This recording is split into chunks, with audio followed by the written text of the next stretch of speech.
Hello everyone, happy Tuesday and welcome to today's stream. Thank you so much for joining me as we are going to be getting into some demos for Steam Next Fest. For those not familiar, most people probably are, but if you're not, for the next week, Steam has hundreds of games, free demos right now that you can download and try for upcoming games. So I usually have a hard time choosing. I choose a bunch of them to play with. And I love it. Free is for me, I always say. It's my favorite price.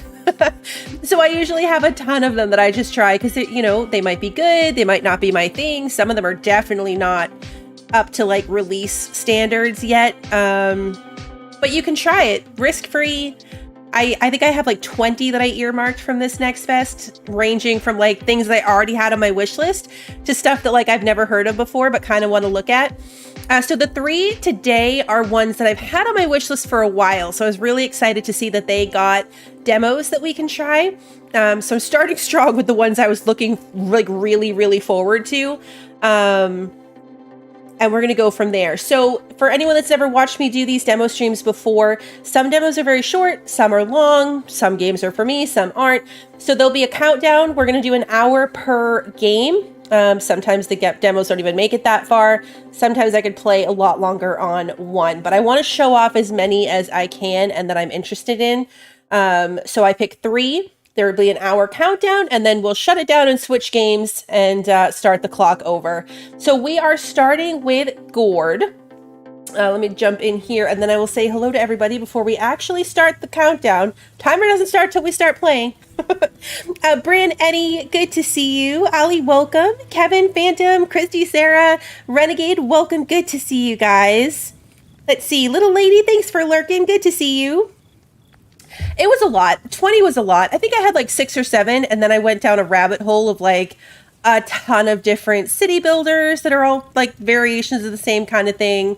So I'll be doing 3 streams. My 3 daytime streams for the rest of the week are all going to be Next Fest. So I'm only going to be playing 9 on stream.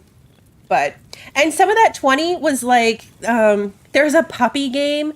Anyone that had Nintendo DS, I did. And I had the Nintendogs game. And like, it's the best. It's literally Nintendogs, but on PC. And so like, not really stream worthy, but my daughter loved it. Did you include Norland? Yeah, Norland is one of the ones I'm going to look at. It's 15 game days, so it goes by pretty quickly. Pi, okay. Yeah, thumbs up, baby. I know. Yes, so that is one that's going to be on Thursday. That's good to know that it's a shorter demo. I'll make sure I play that one early in the stream so that something else maybe could go a little bit longer. We'll see how it goes. Hey, Brit, good to see you. All right, so let's get the clock going. There we go. And let's start a new campaign. So Gord, descriptions for all of the games are in the description of the stream. But this one had a whole long list of trigger warnings. A long list. Apparently you like can have child sacrifices and stuff. It's kind of a darker game, but it's been on my wish list for a while. We're gonna play, let's see, casual. The gods are on your side. You start with plenty of resources. Your enemies are weak. Your subjects heal and gain faith faster. And the land is full of treasures. Standard. The gods serve you with abundance but can't win your battles for you. You start with a fair number of resources, moderate heal rate and faith gain, and your enemies are at a basic threat level. You can go brutal, where you have just enough resources to survive and your enemies are strong. And permadeath. You're alone with your hardships, and once you die, there's no second chance. Only one autosave, which gets erased automatically if you lose the scenario. That would be terrible. We're gonna play... Let's play standard. I'm only trying to play for an hour, so I don't think we need to go too wacky. Over the years, Calanthea grew under my rule. My campaign to unite the South is almost over. As we speak, my son is directing our army against the remaining forces of the Southern Resistance. Once we're done there, we shall take the North. It's filled with all sorts of vile creatures, but also rich in the gold that I need. Only a few barbaric tribes are desperate enough to inhabit these lands. As my steward, you will have one of them at your disposal. The Tribe of the Dawn. Secure the Golden Root before our army arrives. My emissary Edwin will watch your progress. Fail me, and you will face a fate much worse than any of the savages you've ever fought before.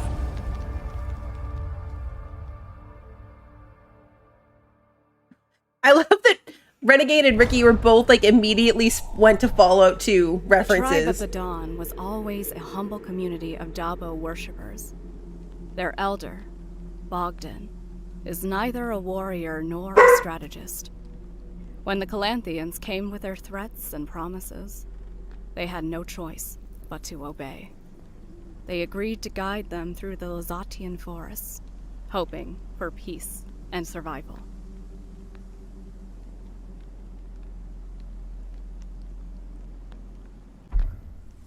I love a good narrated intro.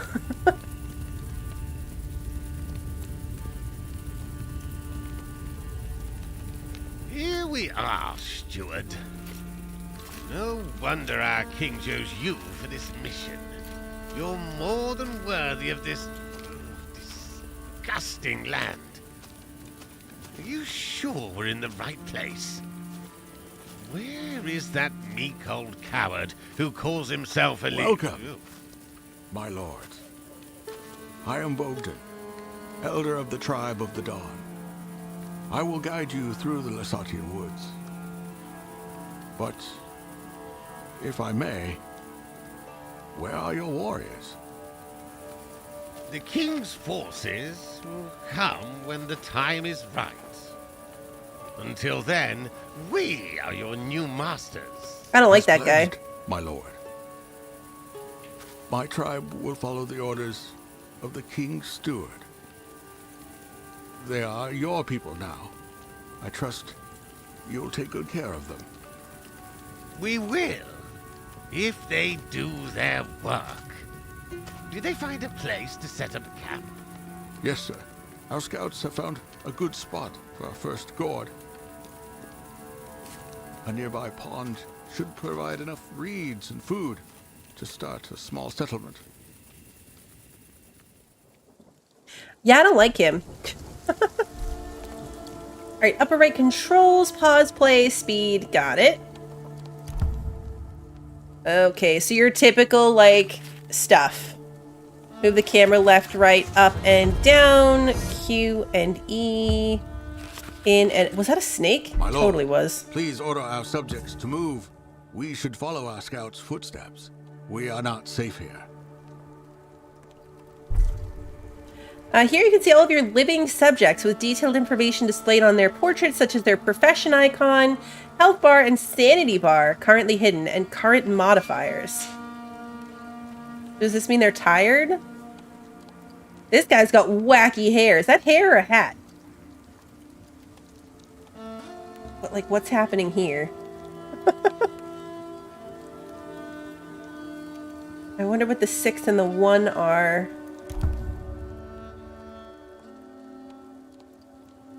Oh, it's a hat. Okay, it's a hat. All right, select a subject, switch selection between them. So select one. Okay, and then arrows to switch among them.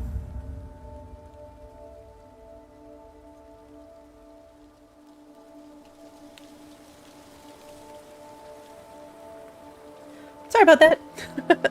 All right, let's see. Select all subjects. Click and drag. Reach the marked location.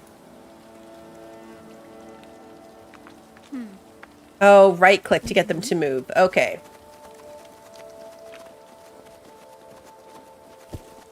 Look at their little footprints.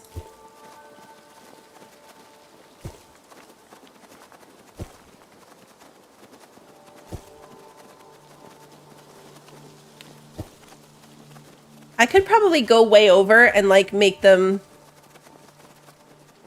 walk all at once.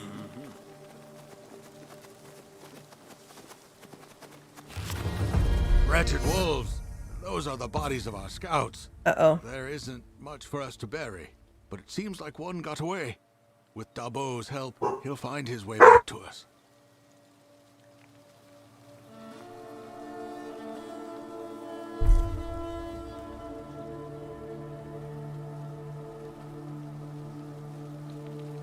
Minimap gives you a top-down view. Okay, map. I love it. All sorts of interactive objects marked appropriately. By using the filters, you can hide or show every category of objects available on the map. You can't? You tried that, Christy? Okay. The Senses view provides you with additional tactical information about your surroundings, including highlighting enemies and interactive objects, displaying the sanity and faith gain ranges, and displaying a selected subject's range of sight and range of hearing. Alright, left menu, information. Alright, so you've got notifications, main quests, side quests, and information panel. So this is our hunter, Gaynor.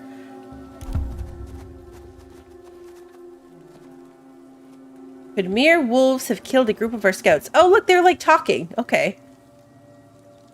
I hope they won't work us to death. Have you seen the Calanthians' clothing?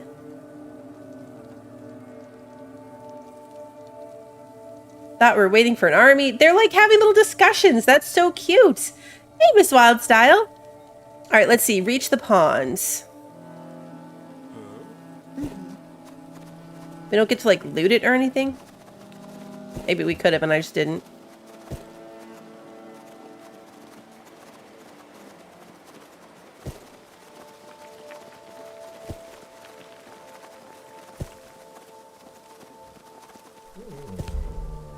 Combat. A bear? Enemies can have multiple attacks, special abilities, and buffs. Some may attack the closest subject, while others focus on the weakest. Use strategy, subject professions, items, and strengths to prevail in battle. Okay. Oh, jeez.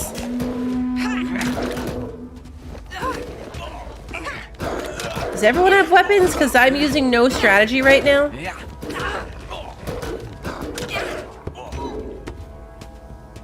Alright, these two took some hits. Oh, it, like, they dust away.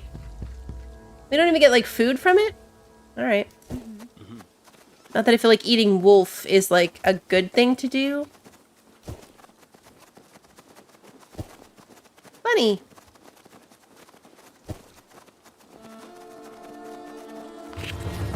Sir, we've reached the pond our scouts told us about. It is indeed a fine location for a Gord. We have access to water, reeds, and other resources here. But first, let's build a palisade. These wooden walls will be the main defense of our new settlement. Alright, let's see. Upper panel shows you the amount of your resources. Wood, reed, food, clay, iron, and gold. Weird that they stopped going in order.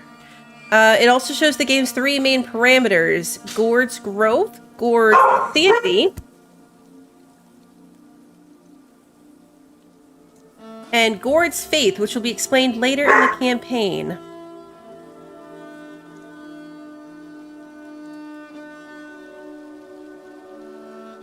It might be one of those days with the dogs. The lunch break is over for the roofers next door. Wood and reed is used to build structures to their initial level. Each subject's basic upkeep is food. It prevents them from starving, which heavily influences their sanity, which will be introduced later in the campaign. Okay. Gold is required by the military professions, which will be introduced later in the campaign. Clay and iron are used for upgrading structures, which will be introduced later in the campaign. The action menu gives you access to 3 important menus: construction, population, and incantation. Okay. Through the construction menu, build new structures. Okay. Population menu provides you with a list of all your subjects whom you can easily group to your liking. The new birth progress bar shows you how long you must wait for a new child to be born in your community. New birth progresses when there is more population capacity than people living in the settlements. Okay, so right now we have 5. We could have 8. So they're going to be working on kids for me. The incantation menu is used for casting spells, introduced later in the campaign. Pick the available structure from the construction menu, place it on an available area, and then order your subjects to build it.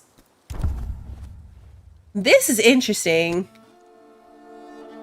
This is really interesting, only because most games like this start you out with, like, you know, make some housing. This one's like, make a palisade wall. All right, let's see. Meet the construction requirements. Drag a node. Drag to manipulate the shape of the palisade. Remember, it has to meet the conditions set in the requirements window. What's the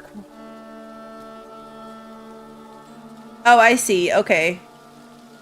Set up in a visited area. Pawn cannot be near or inside the palisade. Horrors cannot be near the gourd. No structure, creature, or enemy can be inside the initial palisade. Initial gourd size cannot be too small or too large. Gate must be in an accessible area. Alright, so this would be... Well, I didn't want to do that. How did I make that not be the... Did I make it bigger?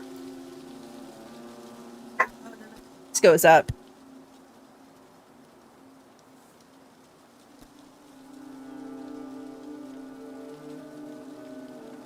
Apparently that's my size limit.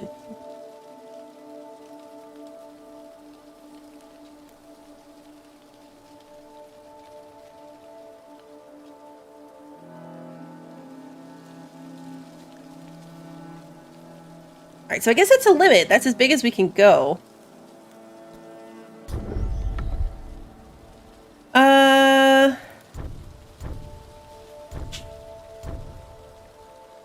These are fun names, none of which are going to be easy to say, but I'll probably never have to say it. So, hey, Oakfield, I can use that.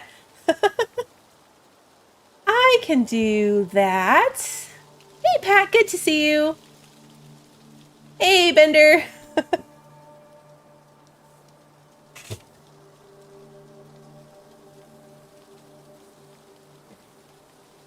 I mean, I think it's introduced later in the campaign, but probably so you know what's coming.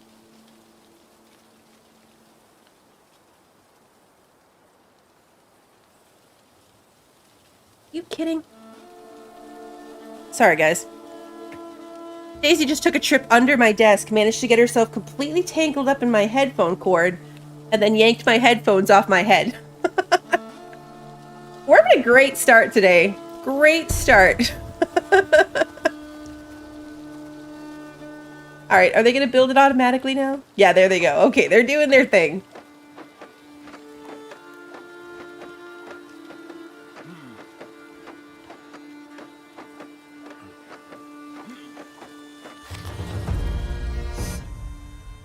Good. The palisade will keep us safe. Now, we need to think of how to make use of the resources we have. Hold on, old fool. This is just a minor stop on our way to the cartographer. He's waiting for us with instructions on how to reach the gold. I don't want to grow roots in this dump. I think that, like, that's a bad idea, but I'm sure that's the point of the game. My lord, I promise we will move on as soon as we have fortified our current position. For now, I suggest building a lumber mill, a forager's hut, and a thatchery. A lumber mill does sound useful. Fine then. But be quick about it, steward.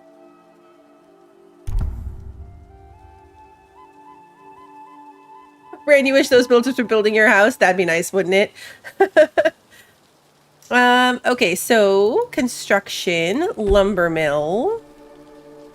Ooh, look at the way it like spins on its own around the... Let's put it up here. And then they all go running.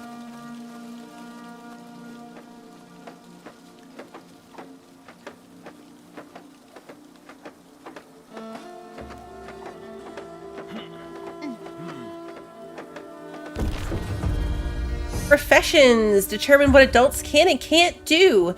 To switch the subject's profession, order them into a relevant structure with an available work slot. If they are a gatherer, they will automatically begin gathering if the desired resource is available on the visited part of the map. Okay.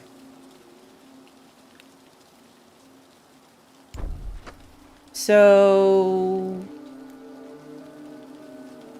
what do these little symbols mean?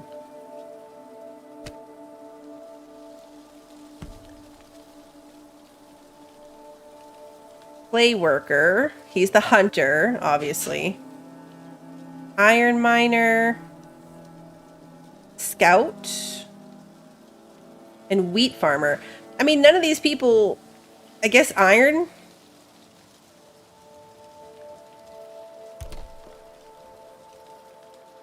We'll switch him to a lumberjack, I guess?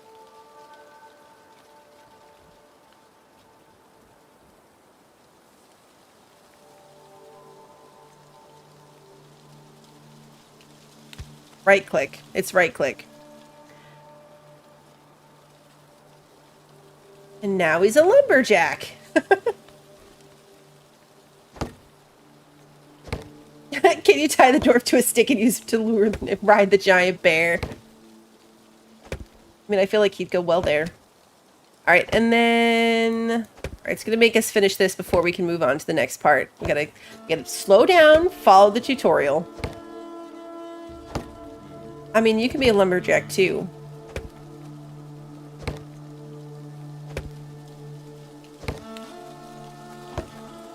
They built buildings way faster than it's taking them to chop down trees.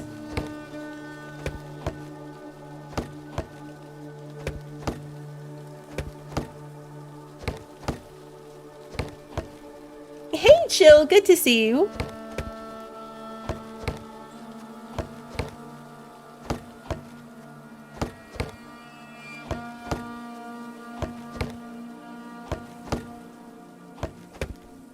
That must be like the skill that they're getting. Their level. Oh, look at him with this big piece of wood.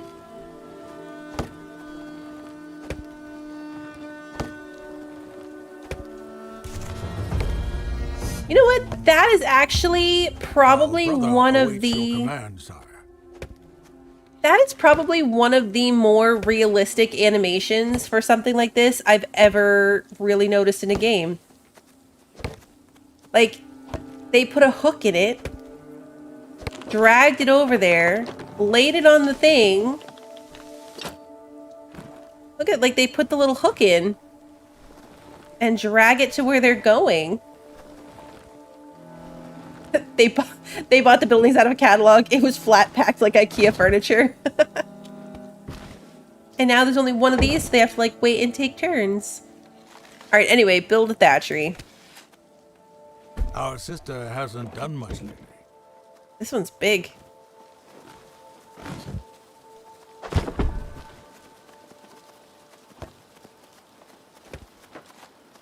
They didn't do the happy toddler run. No, they didn't.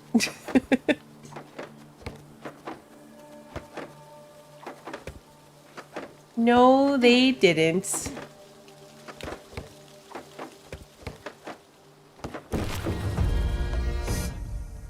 Where did all these damned cats come from? Wait, what? I see no cats. That's a lie. Alright, you can do this, I guess.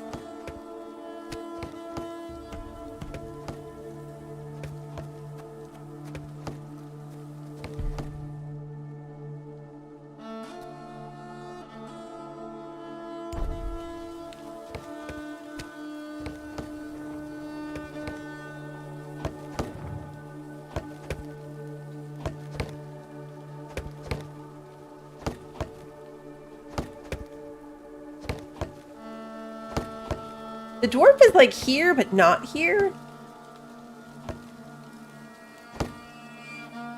Same with the guy, like the leader guy that they're talking about. He's not actually like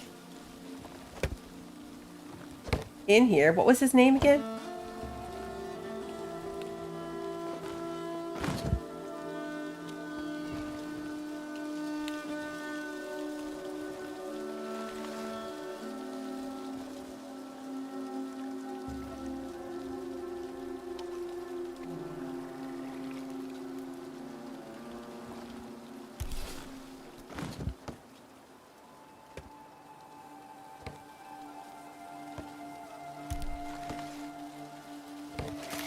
Ah, okay, she's way over here.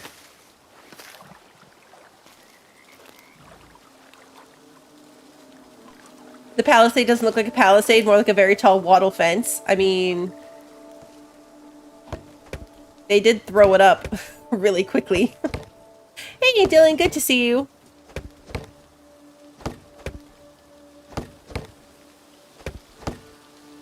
I did do potatoes today. Anytime that I don't have like a good game-based emoji, I go with a potato. And since I'm doing like multiple different games, I was like, is there anything tying these together? And I couldn't think of anything, so I went with potato.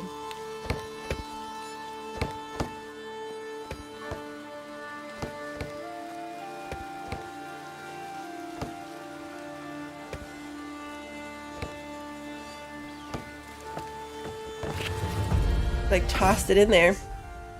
I suppose you people are used to starvation, but I am not. Steward, order these peasants to bring me some food.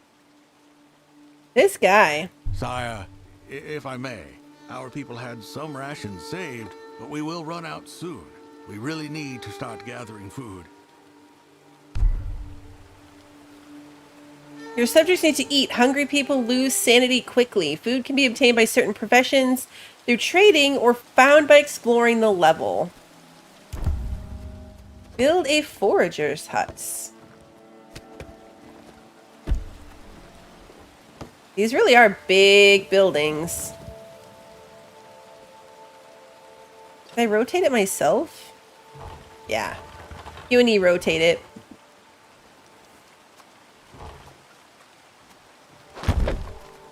I love how, like, they're standing around and then something gets put down and they're like, run! Right? Considering the game warned about child sacrifice, the dwarf is starting to look like food.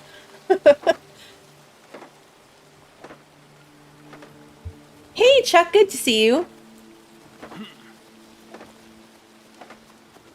Where the heck is everyone? I love their little, like, conversations. Building and upgrading more versatile structures raises your Gord's growth. Reaching a certain level of growth unlocks new types of structures and allows you to house more subjects. Okay. The Gord is flourishing, sire. Alright. We are now a settlement. Next level is 900. The Gord's growth represents the overall architectural advancement of your Gord. Basic structures, advanced structures, military structures, special structures, and carvings. Okay. Oops. So we're gonna make our hunter, I guess, into... Well, we'll make our farmer into the gatherer, because we don't have a farm anyway.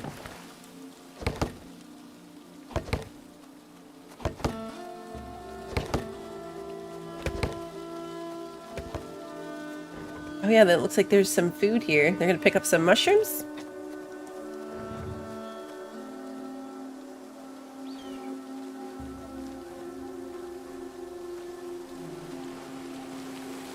Look at it go.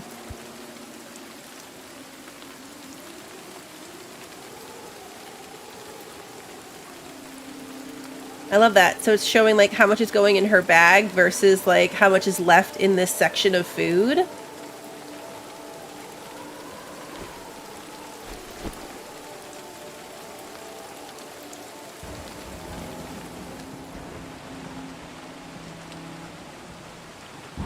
We probably don't need 2 people on logs anymore. I mean, I guess they might as well, right? They're We're building up a lot, but we've got 354 now.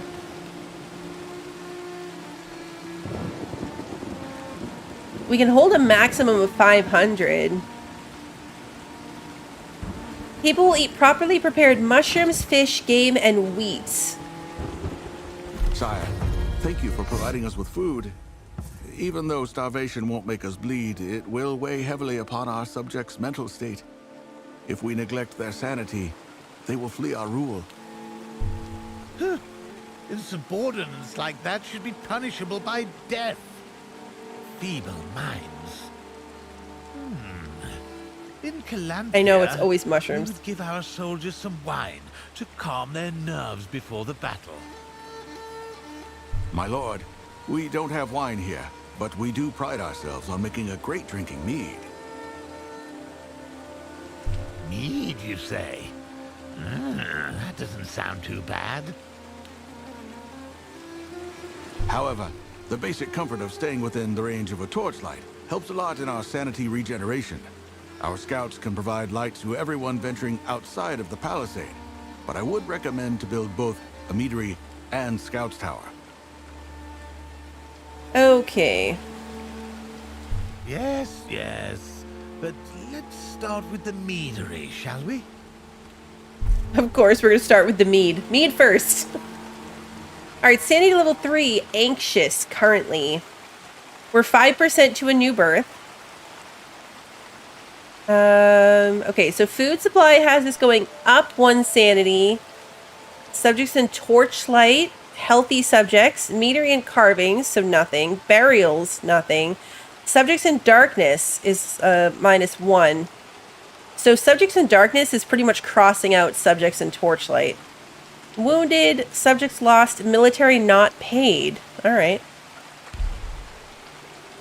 To recover sanity and avoid experiencing mental afflictions, try using yellow herbs or a meadery. You can also stand in light or near carvings, kill enemies, or receive rewards in quests or trade-off choices.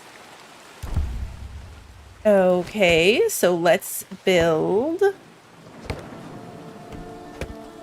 We can buy a storehouse. Well, it's locked, but there will be a storehouse. Okay. A meadery. Tuck that back here. We're running out of people to be assigned to these jobs. Ooh, Reed's is in red. That's fun, but it's color-coded. So, like, we could hold 500 Reed. We only have 77, so it's in red.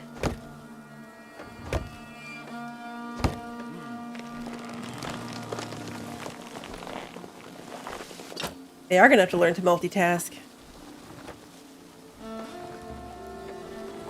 You give them secondary jobs?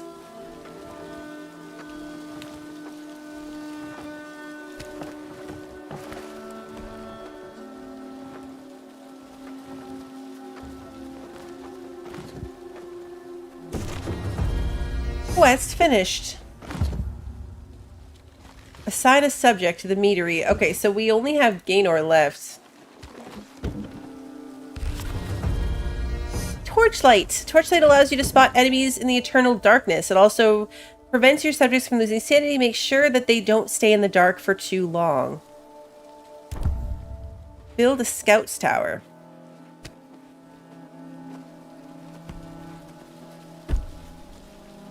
Alright, we keep going off this way.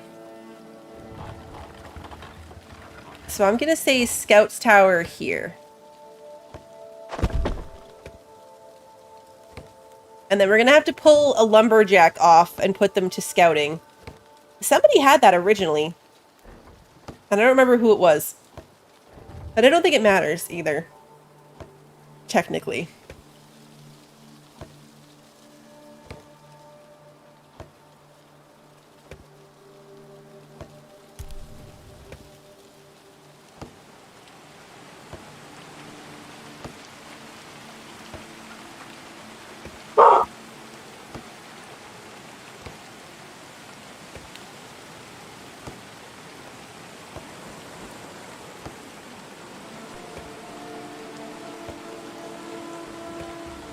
Oh, I don't have anyone free to build.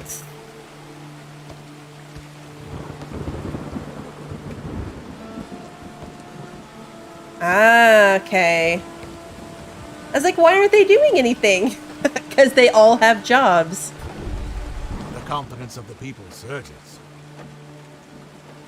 But I could assign him to do this. Like, I can make him start building something without that being his job, so that's good.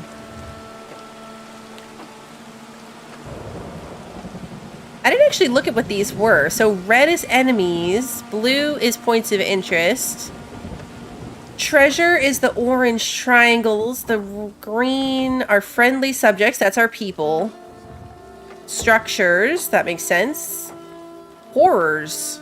Okay, that's fun. And purple squares are resources. Hey, Aquain Bay. Good to see you. Yeah, light is a sanity factor. I wouldn't want to be out here in the dark. This place seems scary.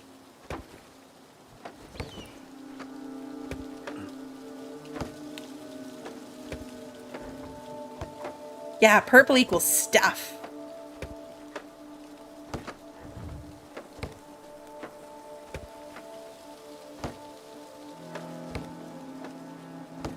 I could put this faster. We're running at 1x speed right now, which is why it's kind of moving slowly, but we've got time.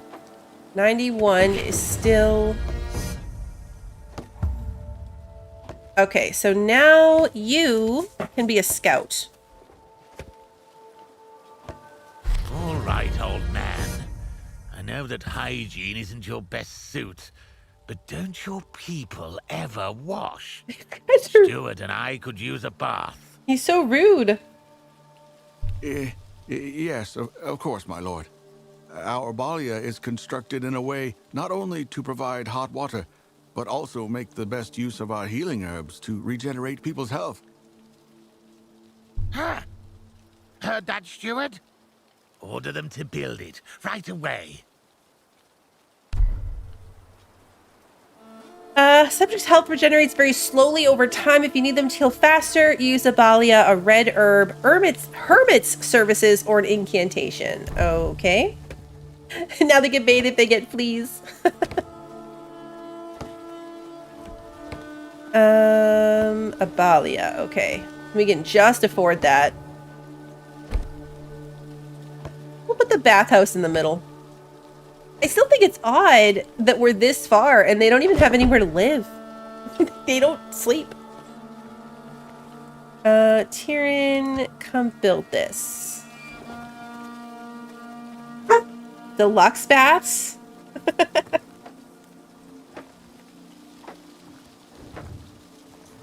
We don't have enough extra people to work that.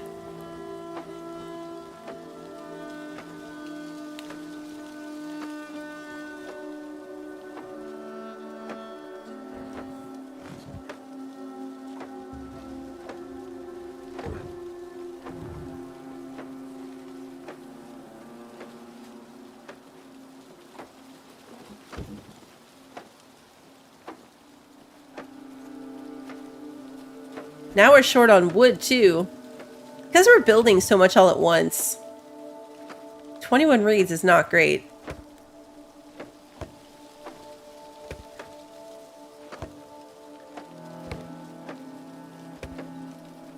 I think this one might be a woman, too. Maybe? I think we have 3 men and 2... Yeah, daughter. They've got 2. But they are both very busy.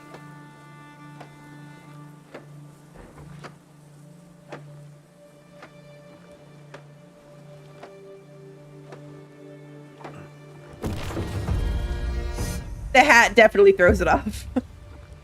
Yeah, look, assign a subject to the balia. Okay, so who do we not need? I guess the scout.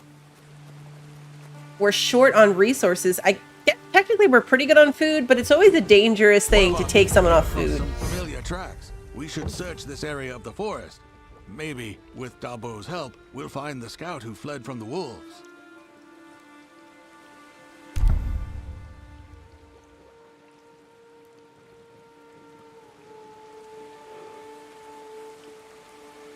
You're about to finish the first scenario of the campaign mode. Once the last main objective, marked by the trophy of a given scenario, is completed, you will automatically transition to another scenario along with all of your subjects, but the settlement you've built is going to be left behind. It's very Catizens. It's very Catizens. So we're building these little outposts, getting ourselves set up, then we finish the thing, and they move on further into the forest and start a new settlement. Hey, K-Flo, good to see you. That makes sense. Okay.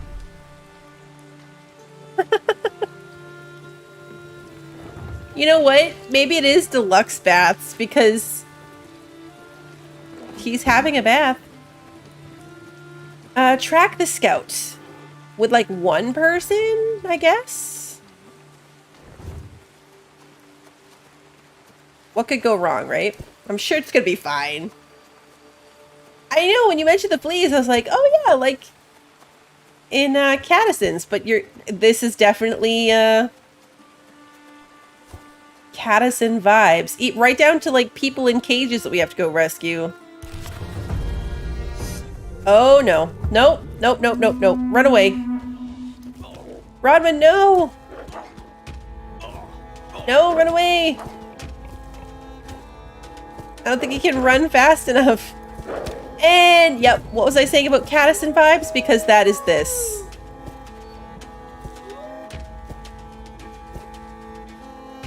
Run home, buddy, run home! Come have a bath.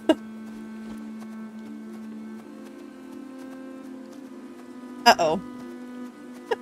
I like that I made the Catizens connection and then still sent only one person. I should have known better.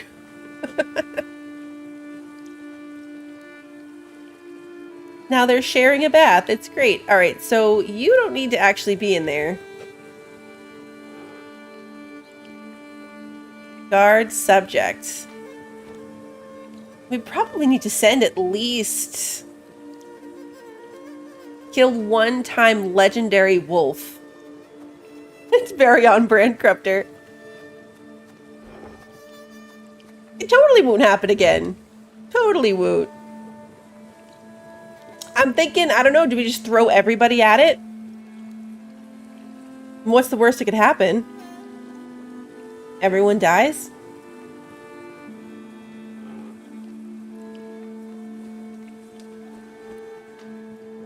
He's already back to almost full health.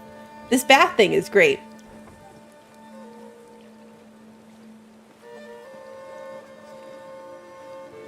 I wonder if they take this stuff with us, like resource-wise. How much do we pack with us when we move, do you think? Also, I'm assuming, I could be wrong, but I have vibes like this, the demo is going to end before we move on to the next section. It feels like doing this would be a good setup just for the demo. When he is fully healed, we're going to take everybody.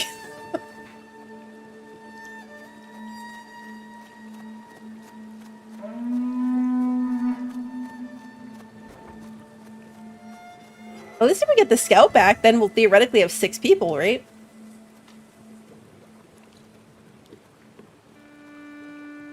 Someone has harmed our brother. Well, yeah. The wolves did.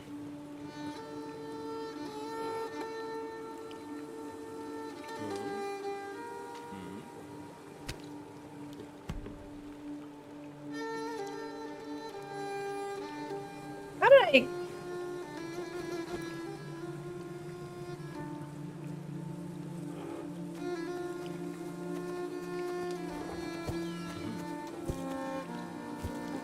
gather them all together.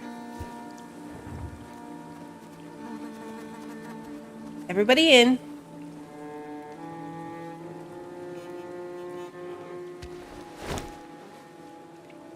Who are we missing? This one. Here she comes. Slow and steady.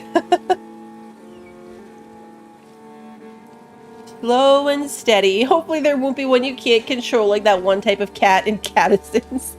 That That was terrible. Remember that I did it a second time? Oh.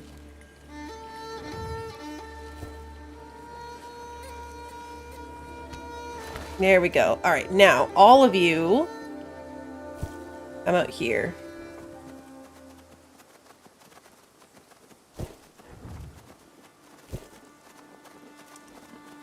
They're such a small group. Which, I mean, I guess, again, very Cattisons. Go, go! Oh, he's got a bow.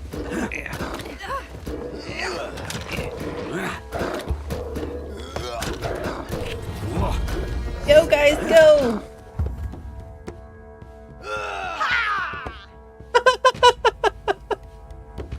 They did it! And then they were so proud of themselves. They had a little war cry.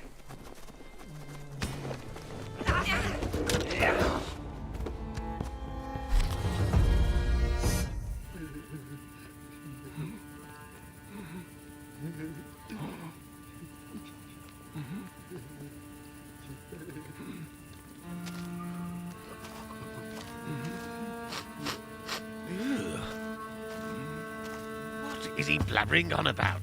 I can't understand a word. He sniffed He him. claims he was attacked by the wild folk, people of the forest. But they have never attacked us before, unless they were provoked. Clearly they had a change of heart. He says they're walking towards the Votinga River, west of here. I fear that they may raid our Gord. Our cartographer was supposed to be west of here as well. We cannot lose him. Let's move. Oh.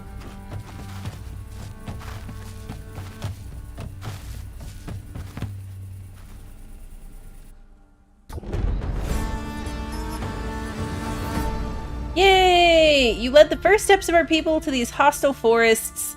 We built a prosperous Gord and rescued our man trapped by savages. Now we need to repel the incoming wildfolk raid. Yes, let's proceed. Oh good, we can keep playing. The wild folk used to live like wild animals, and although they can be violent, conquest was one of the many human things they despised. Nonetheless, they became more aggressive recently and attacked the tribe of the Dawn's Gord.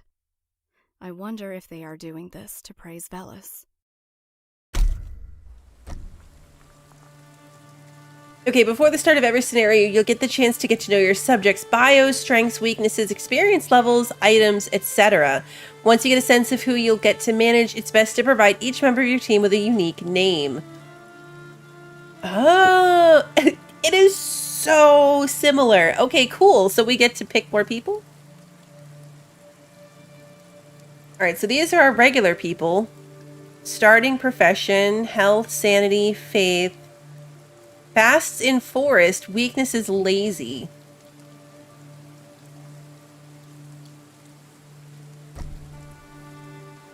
Martial artist, fears palaz. Flair for exploring, unskilled in fighting. Okay. Flair for fighting, unable to explore. Loves winter, weakness is boiling blood. Fast in forests, fears combat. Okay. Choose your group. 6. So we've got our original 5, and then we can pick one of these guys. Right now we have this one. Handyman, food production incapability. Okay. Or we can go with fast and forest and lazy. Pacifist with slow recovery. Zealous, weakness work driven. Curious, big spender. All right, group experience average. Cutting experience, food production, exploring, trading, fighting, and mining. Interesting. Let's take...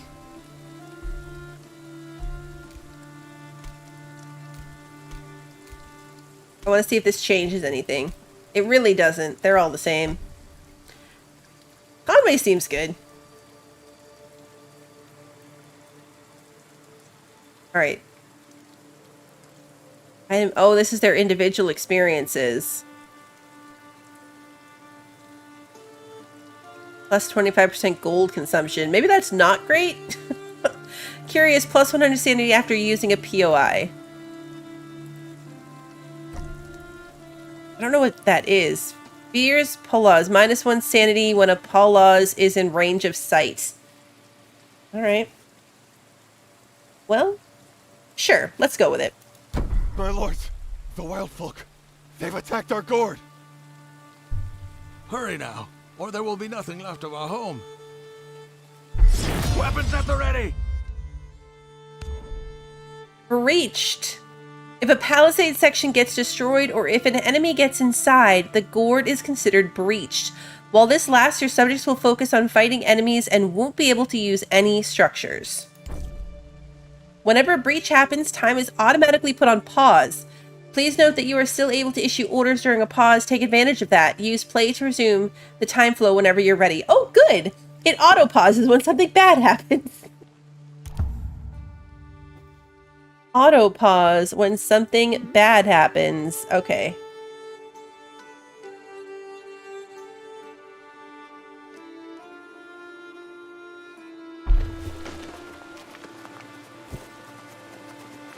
I mean, they're gonna all go in fighting.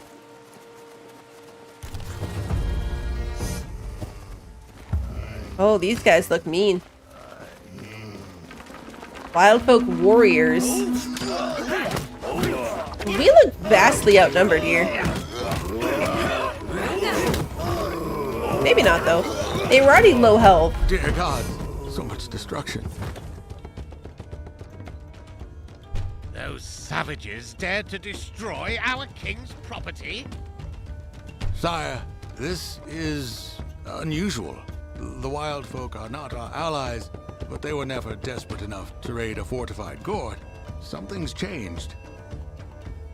Hey, Russian! Very convenient, like in real life, right?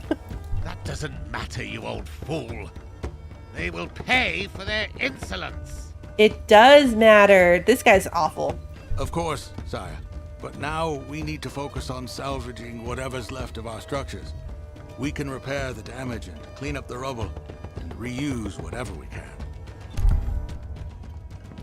Structure damage and repairs. Structures can be damaged or destroyed during battles with enough resources. Subjects can repair them or clean up the rubble.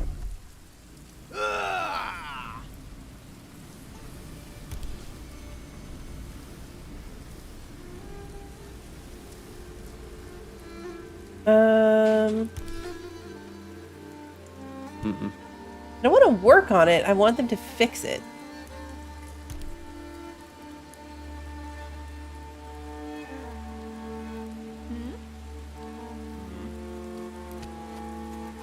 Start repairing the structure. Okay. Can't do that one, though.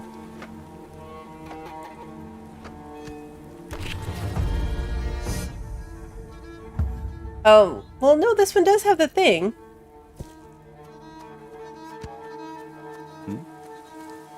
You come over here. You can clean this up.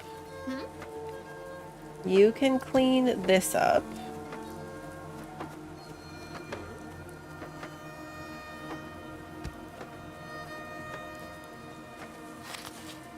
All right, now we got it.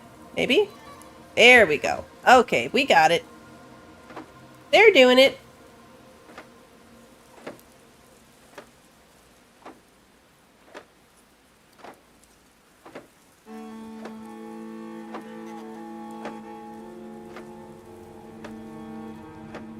Going through reeds like crazy.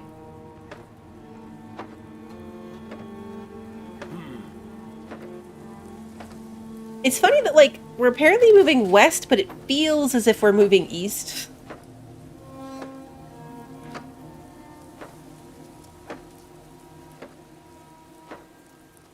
We're into summer.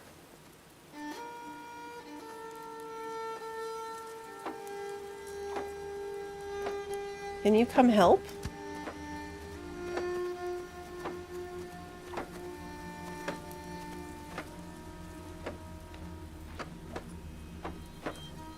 There we go. Now it's moving faster. Our defenses are up, but we should equip our subjects with proper weapons to better prepare for what awaits us outside of our walls. Let us build our first military structure. Professions can be split into non-military and military professions. Military professions deal higher damage and feature higher maximum health, better armor. However, they require additional payment in gold. Providing them with such payment prevents their sanity from deteriorating. Okay. Build an axe pit.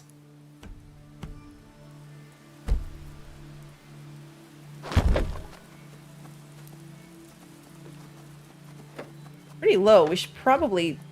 Like, you should... get to work, maybe?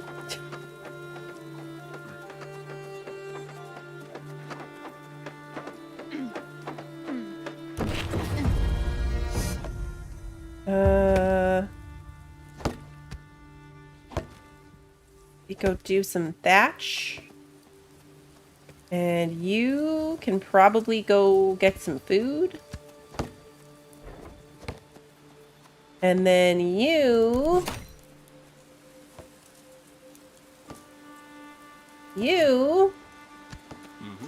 can be an axe wielder.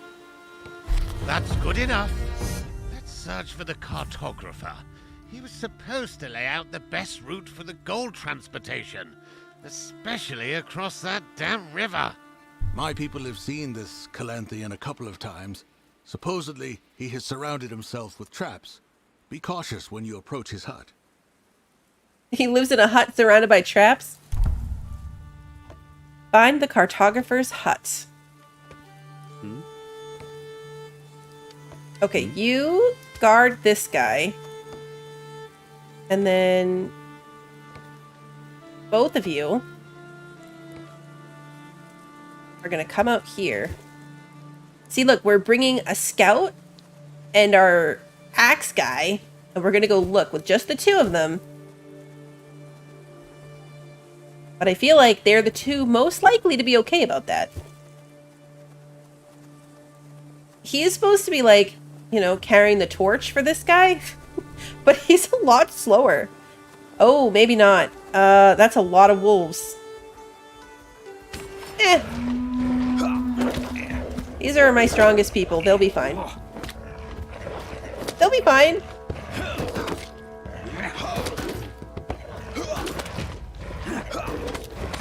Our brother is being attacked. Who's in prison? Like, this is not the quest. Ew. Apparently a dead body was in the prison. Alright, well. Moving on. Gross. Oh, what are you? 500 sanity regained. Oh. Sparkly yellow herbs make them happy. Alright, more wolves. Oh no! Did you see that? That one jumped on him!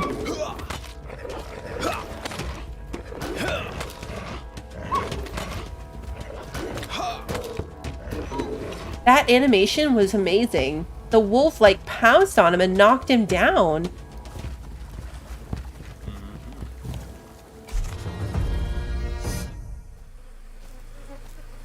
That was cool.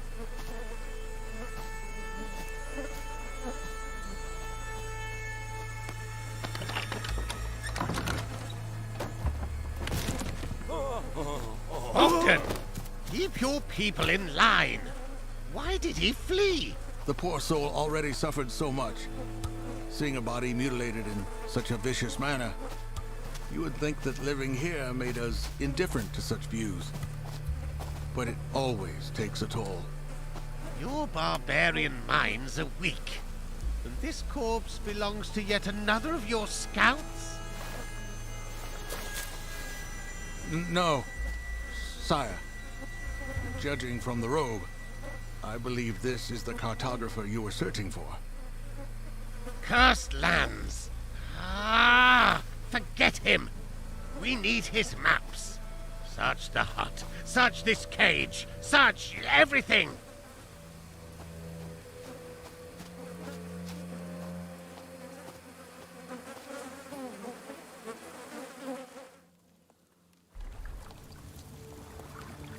Affliction. What?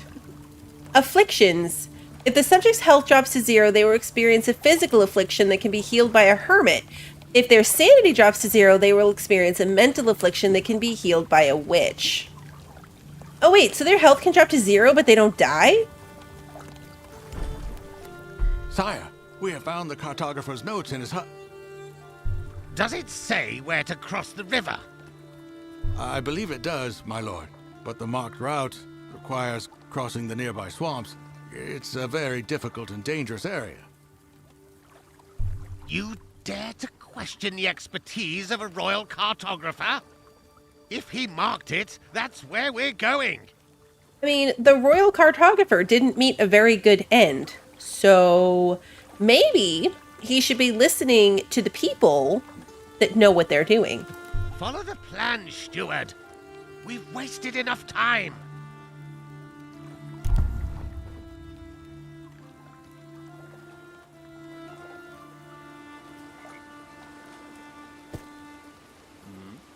This time we're going to bring everybody again. I've got not much time left, so we're going to bring everybody and then we're going to go. Kind of like health goes to 0, but if they die, you can wish them back. I mean, I guess... I don't know where everyone else is. Let's just bring these guys. It's fine.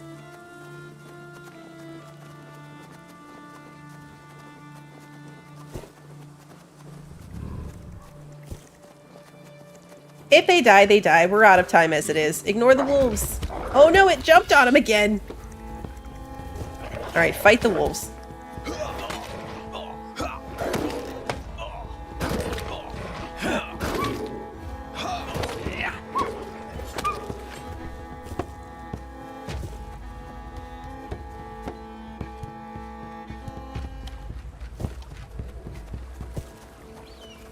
We get there.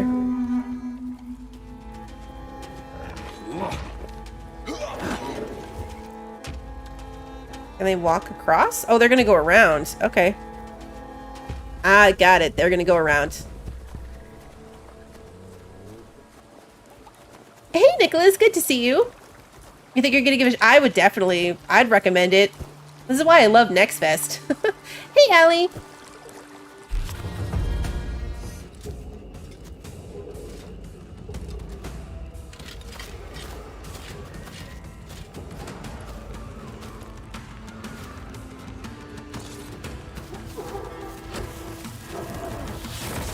Oh, ouch.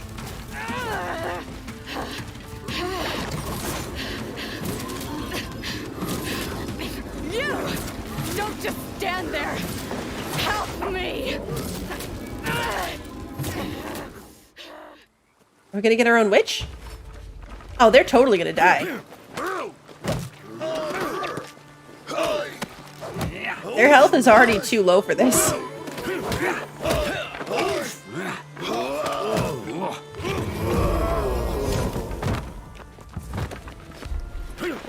Incantations. Whispers can be powerful spells called incantations, can use, which vary in nature. Each use of this divine power costs faith and triggers a cooldown.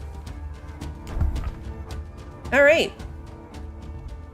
Well, we are actually out of time on this demo. So this demo goes on for quite a while. I don't know how much further we'd be able to take this. Learning about incantations. Apparently fracture would be the next one we're going to use. I don't know who is supposed to use it. Any of our people can do that, I guess. Overall, this game comes out early August.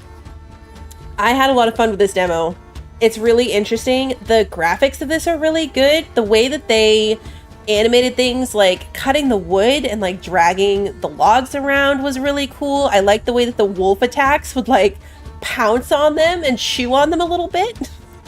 I know that sounds bad, but like, it's cool.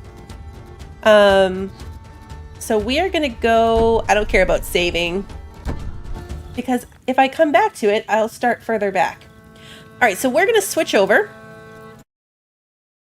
We are going to switch over to One Lonely Outpost is game number 2.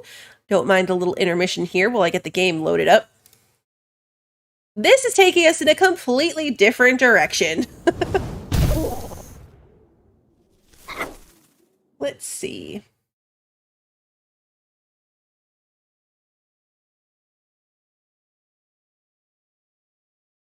Here we go.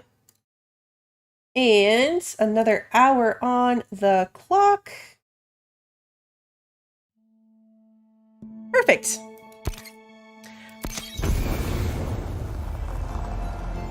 So in this one, we are setting up, this seems more of like your typical cozy farming game style, but in space.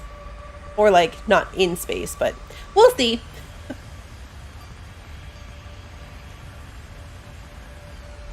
Totally different graphical style.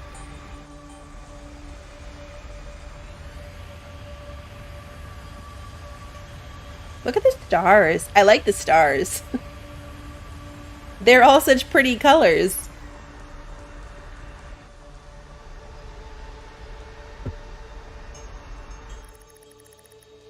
Planet Calypso. Communications poor. Atmosphere toxic. Nice. Troposphere stagnant. Ecosphere analyzing. No life forms detected. It did look like the Spaceballs Winnebago. It does look like the Spaceballs Winnebago. Now that you say that, Christy. Huh, that doesn't seem right, does it? Toxic air, no life? We followed the coordinates precisely, been on autopilot most of the time. Why would they... Is that our cat? Robot cat?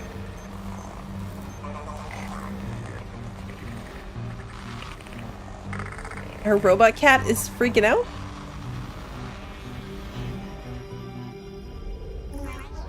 It is a robot cat! Sorry about that, buddy. Not sure what just happened. A ship malfunction? Radiation or electromagnetic waves frying the receiver? Weird, but too little too late. Look outside, we're here.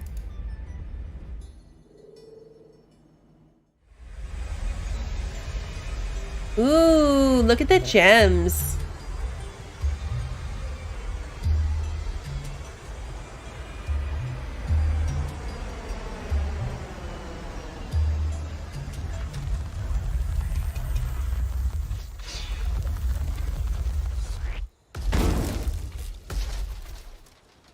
Well, that didn't look good.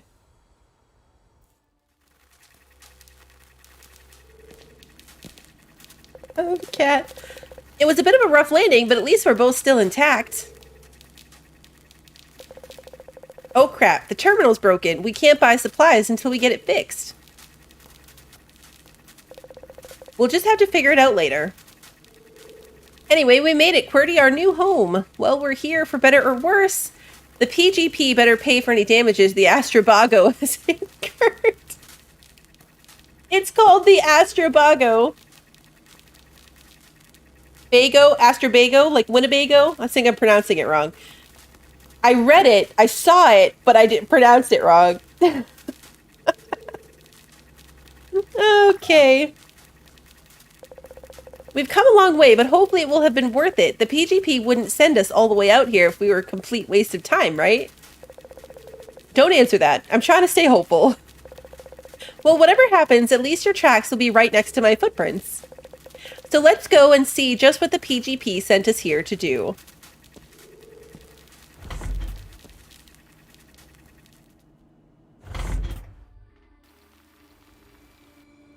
Pre-season, lose day.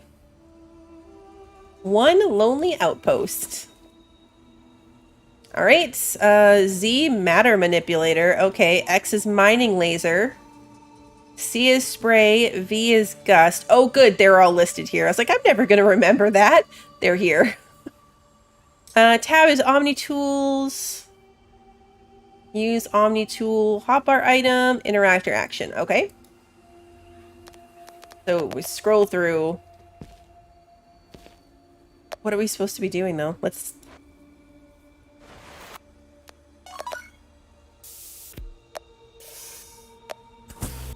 Oh, okay. PGP, your first task. Dear Star Steward, your ship reports a safe landing on Calypso. As a Star Steward, you are tasked with establishing a colony on this new world. Congratulations on your first expedition. Calypso falls under the jurisdiction of the Pan-Galactic Parliament, PGP. The PGP is entitled to a share of profits resulting from all human ventures on the planet. Failure to comply will result in the revocation of your title of Star Steward, as outlined in Section 43.4890.55C of your contract under the heading Punitive Measures Continued.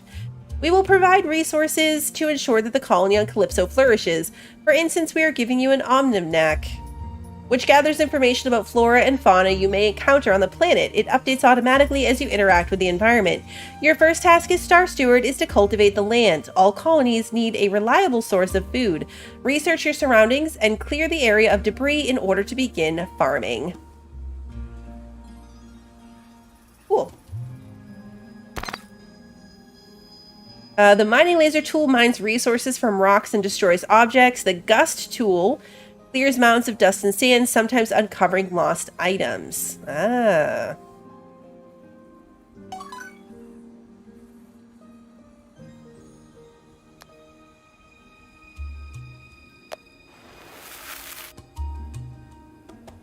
Is that the mining laser?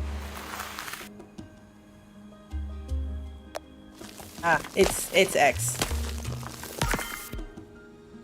Whoa! Your Omninac collates knowledge of new worlds. It fills in as you discover new items, and it contains a lot of useful information for surviving on a new planet. Each discovery yields Omnistars that will earn you respect from your peers. Press O to open the Omninac. Oh, okay. Drought, off-season, dusty, harvest, green waste, thriving, dying. Okay, so basically right now we know nothing. We know nothing. It is my own advanced feather duster.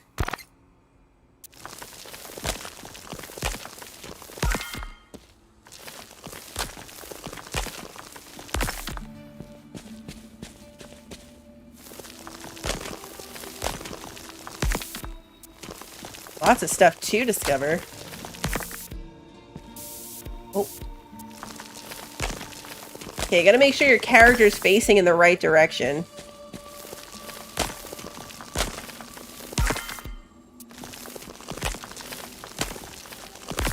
Looks like we're draining stamina of some sort. Power, maybe, for our tools? Heat ice crystals with your laser tool to refill your spray tool. Oh, alright. I was wondering if the water thing was going to be infinite. Apparently it's not. The character does look so happy about this.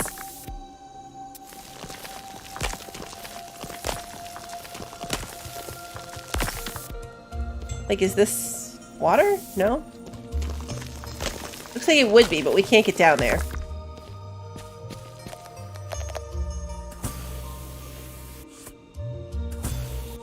Ooh. How do I pick it up? A mining laser it? Oh.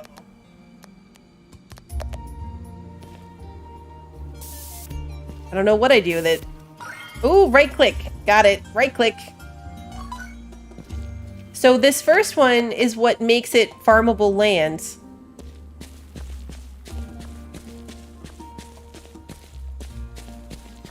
So now that I did that, let's just keep going. Earn Archaeology Omnistars. I'm guessing we do that by continuing to find the pieces. Nothing there. Nothing there. Ooh, seeds?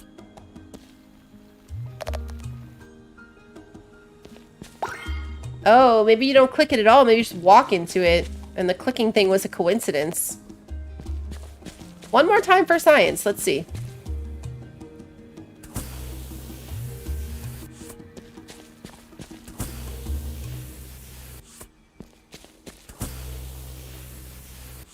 Now I'm not going to find anything to pick up.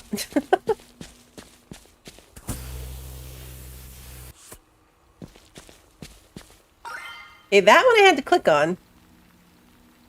And that's my second star. And these don't stack.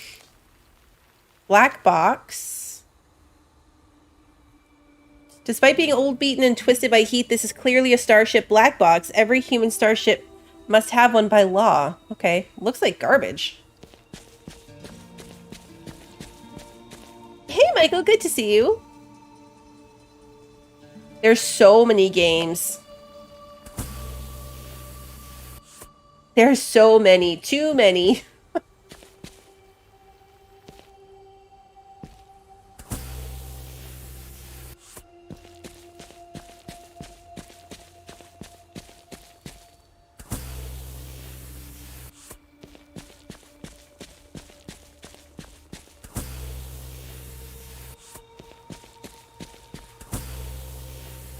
Come on, one more piece. I just need one more.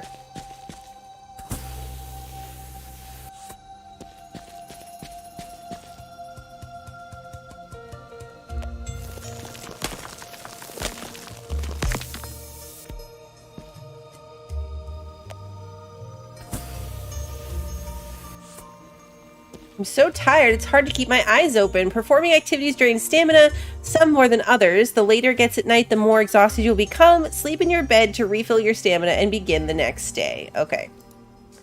Wonder if we, like, pass out? Didn't say that.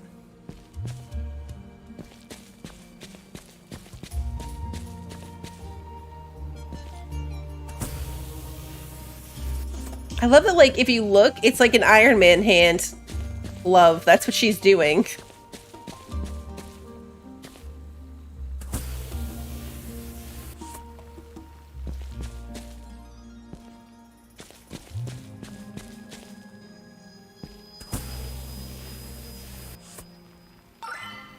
New entry. Smart locker blueprint. Blueprint detailing how to fabricate a metal smart locker for storing supplies. Unlocked blueprints can be made at any fabricator. Omnipot. A decorative omnipot. Alright. Cool.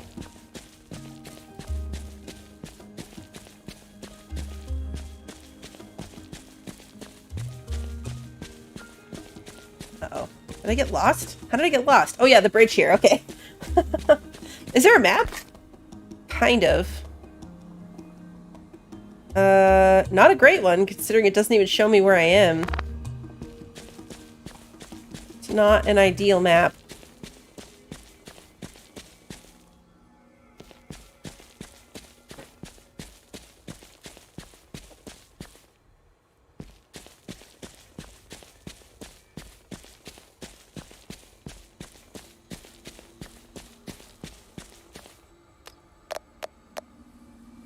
I got 2 seeds, so I want to try to, plant them.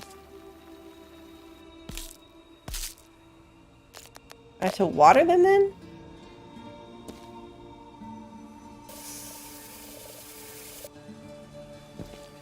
They look watered.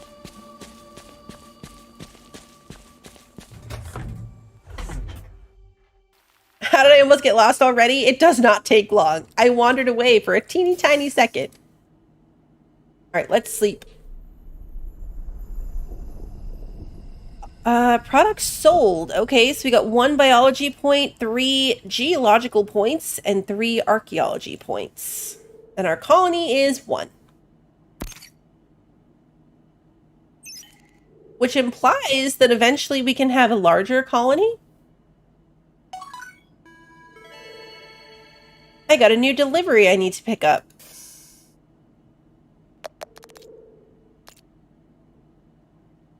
Do we, like, use these?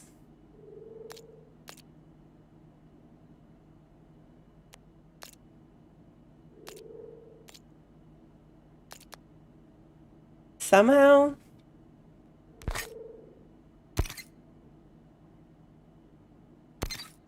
Oh, okay, so this is like my inventory.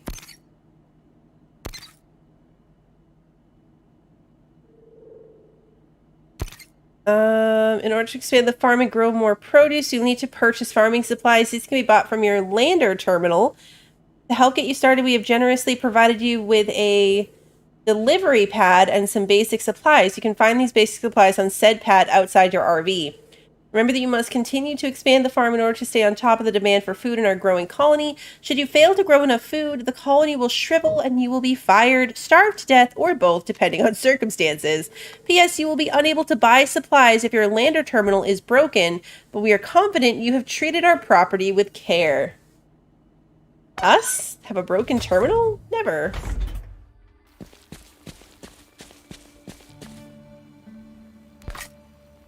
Ooh, potatoes. Potatoes. Carrots. And bok choy. The carrot looks like it has a face.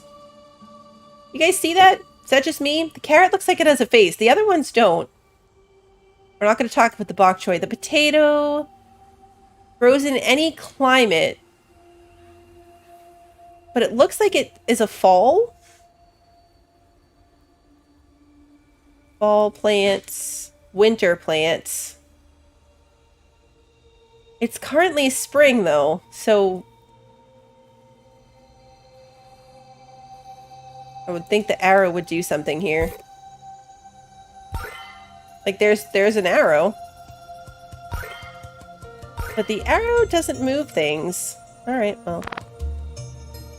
Select the matter manipulator and use it on fertile soil. After tilling, select and use seeds to plant them, then water your seeds with the spray tool. Crops must be watered regularly and be kept dust and pest free to stay healthy. To destroy crops, use the mining laser tool. Yeah, I guess there's seasons on this planet. I would assume spring.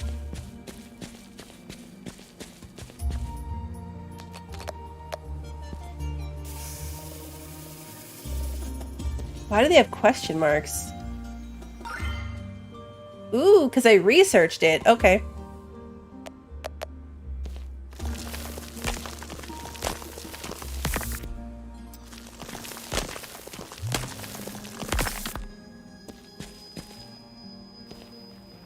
I'm gonna plant all of these things because why not? It's just the demo.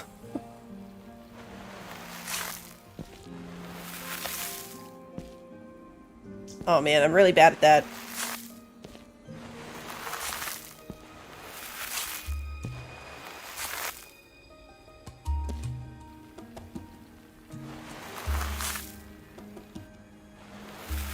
Might as well do separate rows.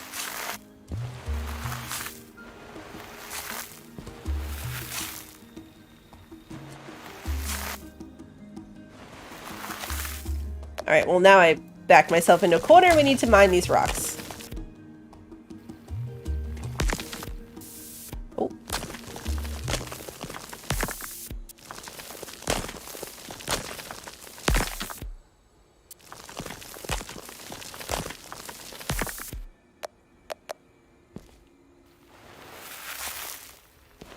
Nope. Selected on the wrong space. In fall, the dust changes colors.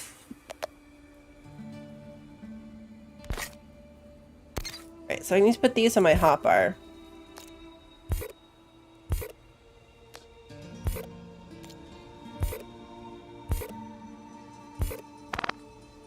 Oh, I have 8 of each?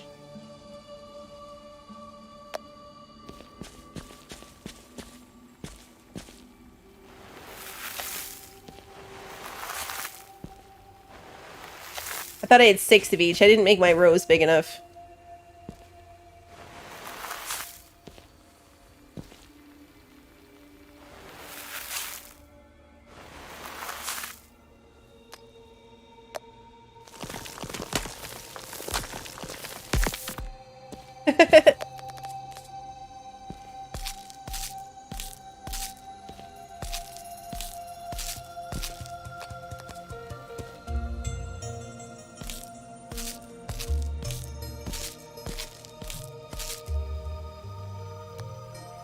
What happens if you accidentally laser your cat bot? That would be terrible.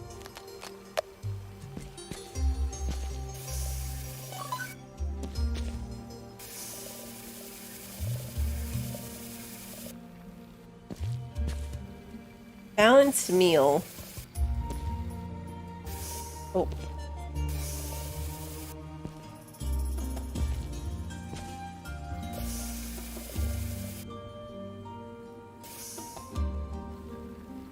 I know Russian.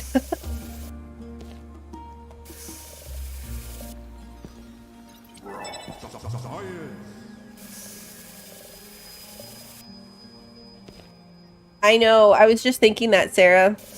That 9 seeds would have been better.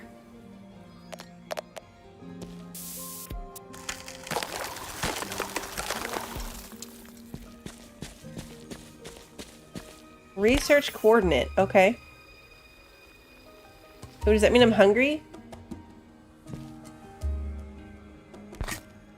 Where are the other coordinates?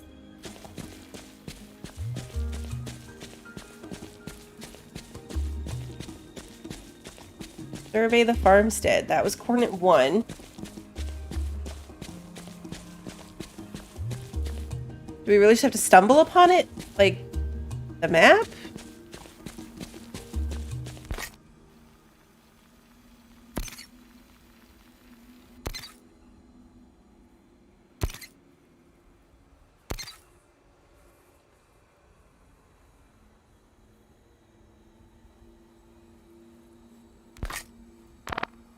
It'll collect data on each region. So I guess maybe across the bridge?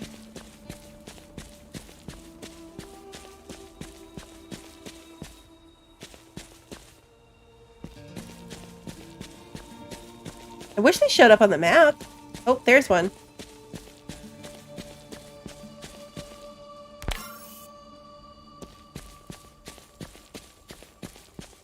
Alright, so now to find another region. That's a dead end. Am I rehydrated, Phantom? Yes. It was a pool day. And swimming always makes me extra thirsty, so I've definitely had my water cup with me.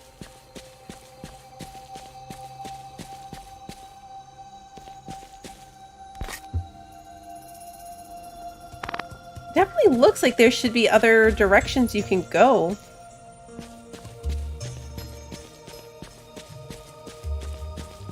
Maybe up past the thing the other way?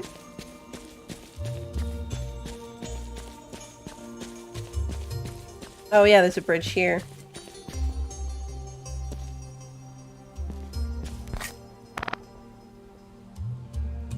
Apparently not one that I can get to. And I can't rotate the camera. If I can, I don't know how.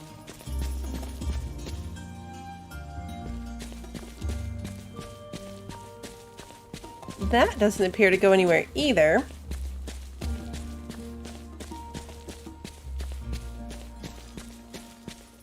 There's the marker.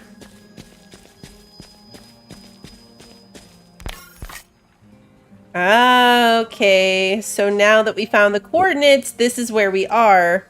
Now the map fills in. It's still a terrible map. Like, this is still a... That's a terrible map. But at least it fills itself in. I don't have any food. Like, this symbol implies that I'm hungry. But I have no food to eat.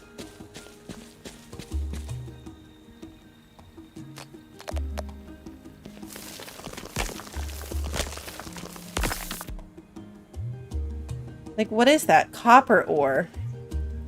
Copper ore, stone, and iron ore.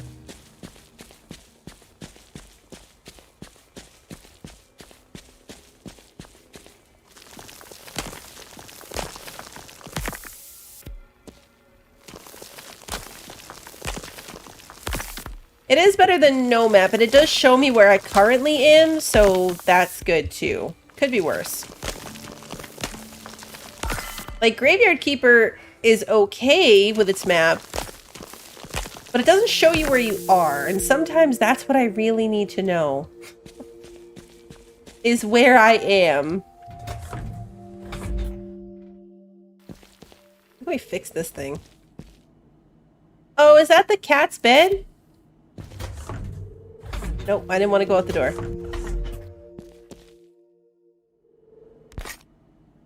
Nope, I want to... E is your inventory, apparently. Right-click to go to sleep. I do need a big "You are here" icon on all maps. That would be very helpful. I need it to always tell me where I am. I'm not great with map context clues.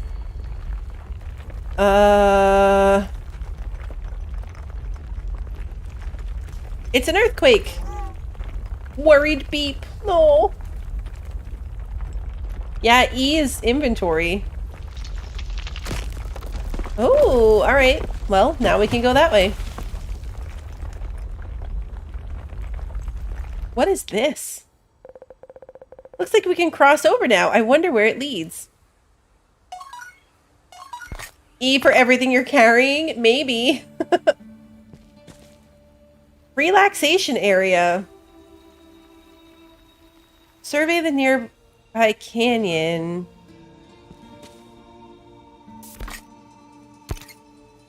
Dear user, QWERTYBot has set up a relaxation area outside. Enjoy. This is an automated email. Please do not reply or send messages to this address for any inquiries. Please read the guide that came with your QWERTYBot.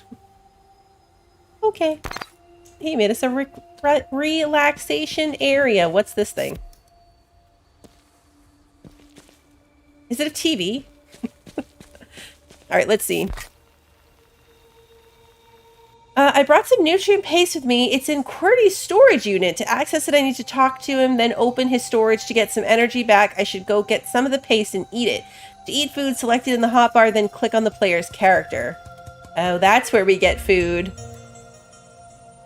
Now that I can leave the farmstead, I can explore new regions of the planet. In order to learn more about the regions of the planet and expand my map, I'll want to travel to each of the new PGP survey coordinates.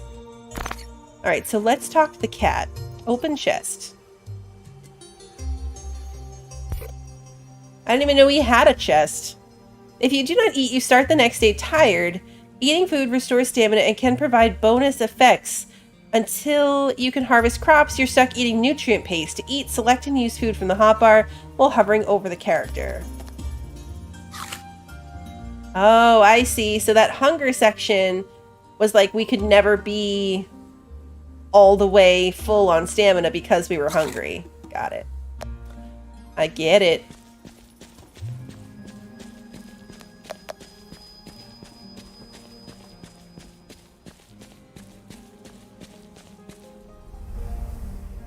And cutscene. Oh, it's a quick travel cutscene thing.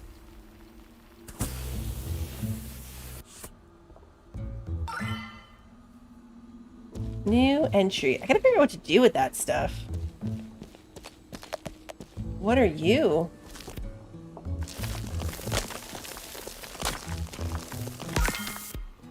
Ooh, sparkly.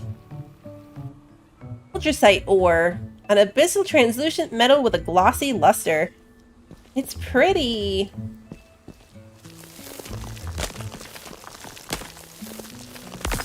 We don't know what any of this is used for yet, but pretty, so taking it.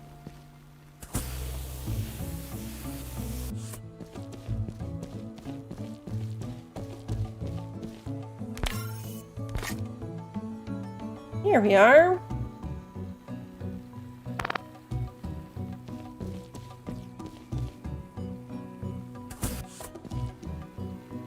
Yeah, right? No, when in doubt, don't sell it. When in doubt, hoard it all. Noah nut seeds.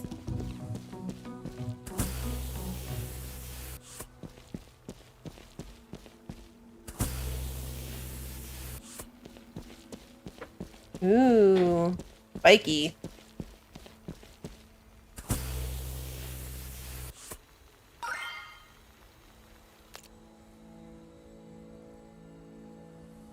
Part 4 of 9. It says readable.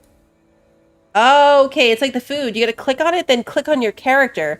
Breathe in, count 4. Breathe out, count 4. Don't panic, everything will be fine. You've been through worse. Remember the siege of Selinus? An entire company of soldiers, out of food, out of ammunition, still held on, even after McLeod betrayed us, even after I was the only one left, even after I lost my arm. 26 days later, help arrived. But no help is coming this time, right? Nor should it after what I did. So think, Val. Crew disappeared. Nav mod is destroyed, out of tungsten. No rescue. Is there anything I can do? Speak of the devil, it's back again. Signing off, Bulkhead Val. I'm not stranded. This is fine. Rodriguez could fix this. She could fix anything. Need to think like her. Navmod too complex to fix. Fabricate something dirt simple, enough to reach the nearest colony. PGP once sent us to neutralize planetary defenses on the Pora 5. Told us their cannon battery was under maintenance. They got the date wrong. Made it through somehow. Stray shot took out the coolant. Rodriguez stopped the guns from going critical. What's that noise? That stupid thing is broadcasting now? No, it's 2 weeks early. No, no, no.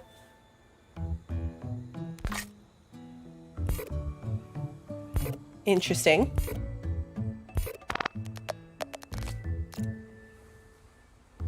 Don't worry, old girl.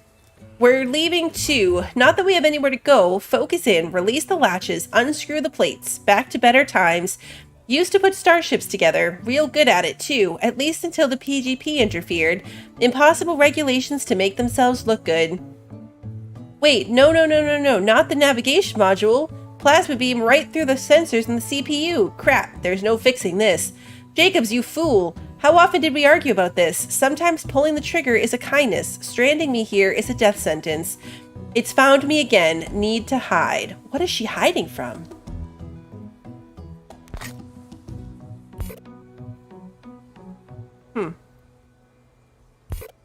So what was this again? Scrap metal. Oh, okay.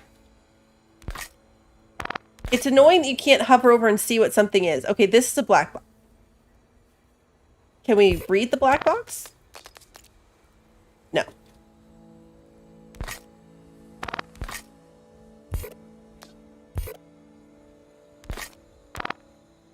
Okay, cool. So we're getting the story totally out of order, but apparently somebody crash landed here before us.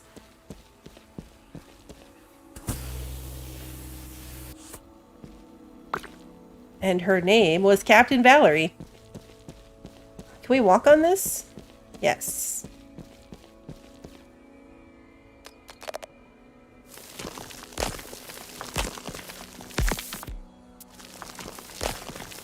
This feels kind of Planet Crafter. Like, everything's crappy here. Are we gonna fix it up and then we'll get friends?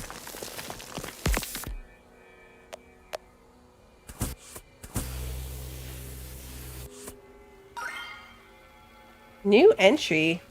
Ancient fossil. A dragonfly-like insect with 3 heads preserved in amber. Weird. I don't recall seeing amber anywhere on this world. That is weird.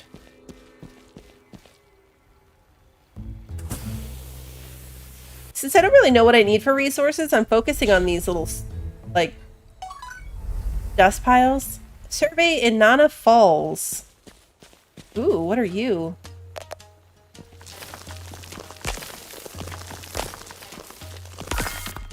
You are palasites. All right.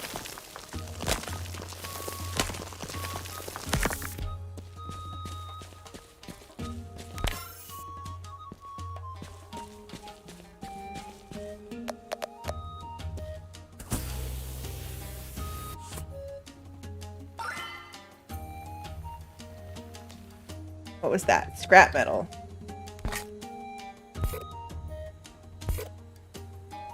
The fact that this stuff doesn't stack is kind of annoying. I need for it to stack.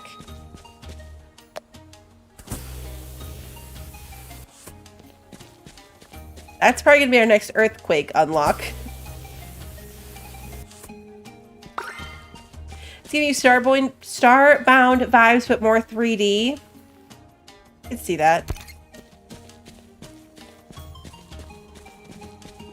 I was wondering about the hole too. Like, what is the... Can we go down it?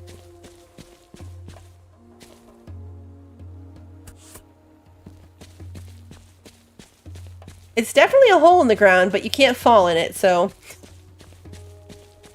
I guess they're looking out for me.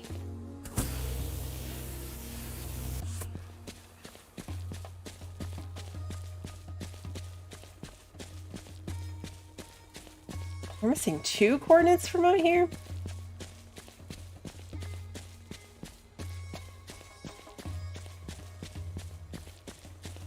This is a big section.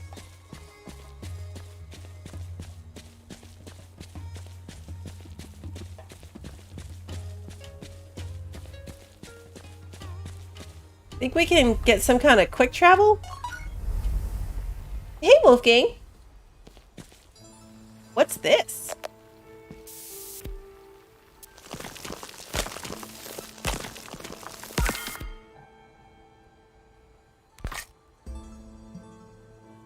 Scarlet sodium. All right. Where the heck am I now, though? I don't have a clue, and it's getting late.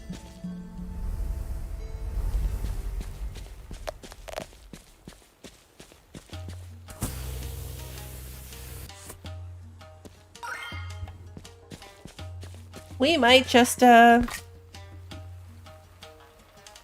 log 6. Probably should have saved these to, like, read them in order, maybe. Like, we have 2, 3, and 4.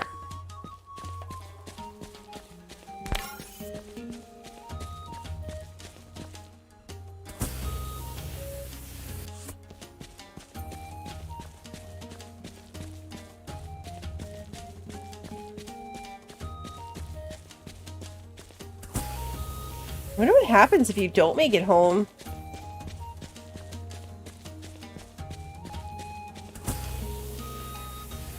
Like, who's gonna carry me home if I pass out? The cat? It's a robot cat, so maybe. A robot kitty could carry me home.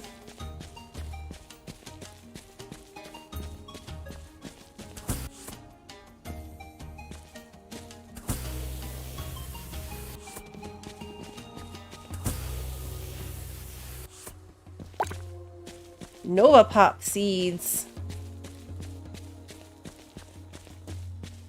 I think I need to go that way.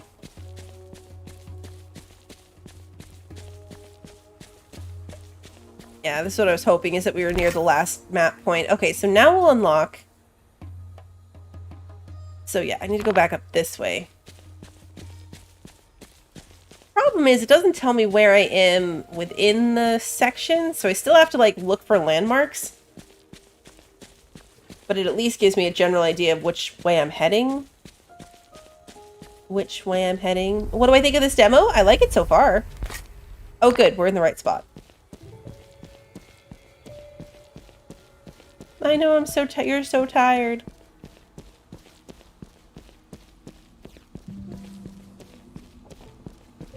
I mean, it's obviously very similar to a lot of other, like, you know, these kind of, like, farming style games that I play. But I am interested about the, like, alone on a planet aspect. Hey, old school. Yeah, it is a mix, you're right, of pixel art and 3D environments. Even, like, inside the... like, some things are more pixely than others. This is One Lonely Outpost.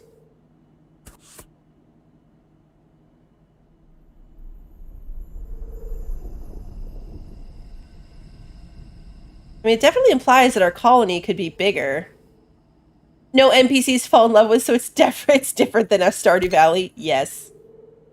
How was Gord? Gord was really good.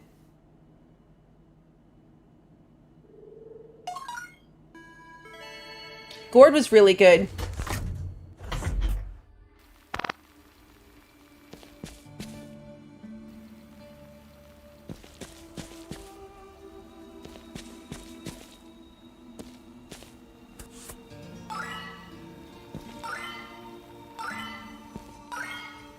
Oh, okay, so you check in on them and then give them what they need. So these ones don't need water, but these ones do. Oh, okay.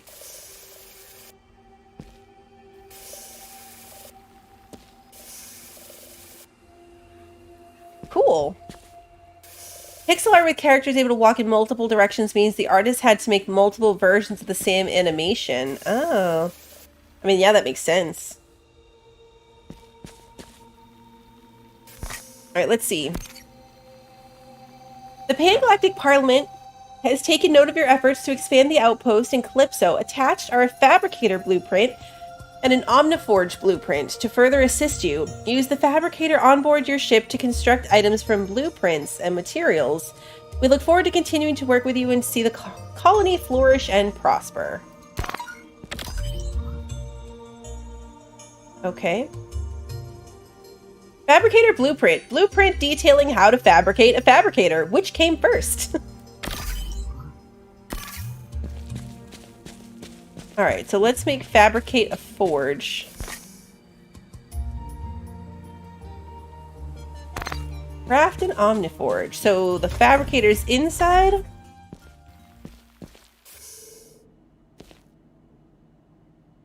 Yep. Fabricator is an essential item for surviving on a new planet. Use it to craft items with your available resources. I thought this thing was the cat's bed. It's not. Alright, so packaging. Oh, out of green waste. Okay, so we can make wood out of green waste. Fabric. Steel to make yellow crates. Folding chairs. Smart locker. Omnipot. Red crate. Junk sign. Silver crate. Another fabricator. And an Omniforge. Okay, so I need 2 more of this Eldrasite ore. Which was the sparkly one over that way.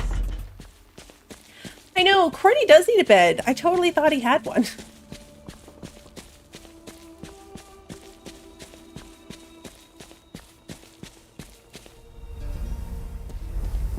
This place had the shiny stuff, right?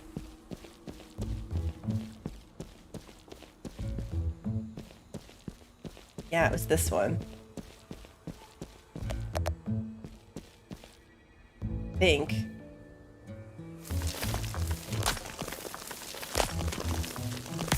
Yep. It was.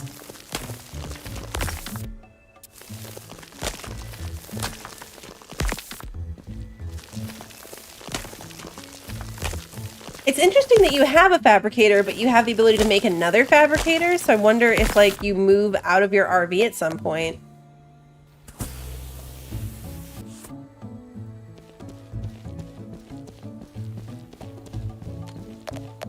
I'm right here. I might as well mine some more stuff.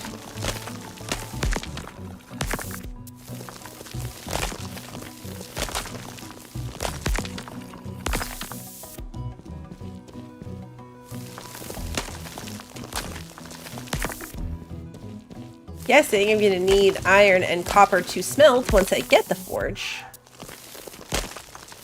Hey, Beaver Bugs. Good to see you.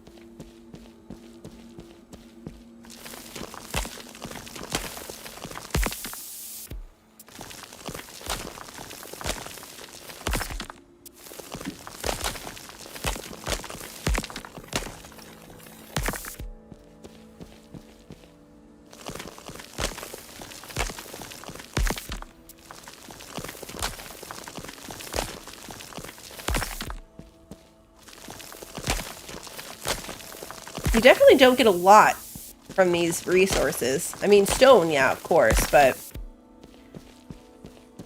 1 piece of ore for each of these things. You're surprised I haven't made any lockers or chests? I don't have the ability to, or you know I would. Plus, boxes don't usually come into play until I've run into the my bag is full issue. Usually I have to be like, oh no, my inventory's full, and then I'll make a box. You have, like, no, it's not infinite. You've got this many spaces plus your hotbar.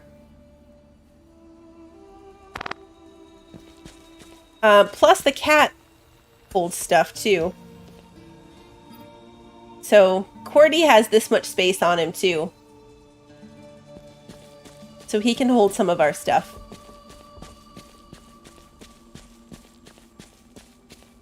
Alright, let's go make the Omniforge.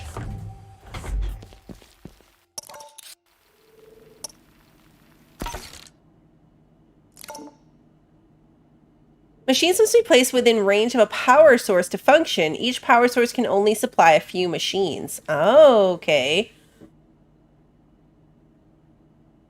Interesting. Got it. So we can't just, like, make a bunch of stuff and stick it everywhere.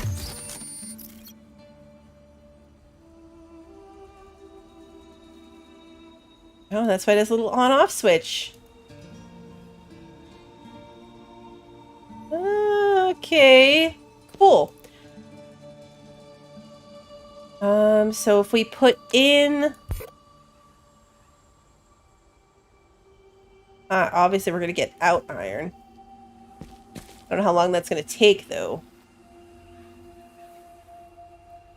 So between me and the cat, there's roughly 30 storage slots. That's plenty. Alright, well, it's not fast.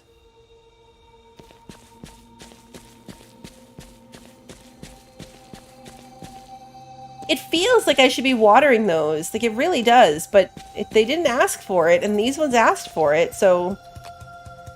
I'm going with it, but it feels wrong.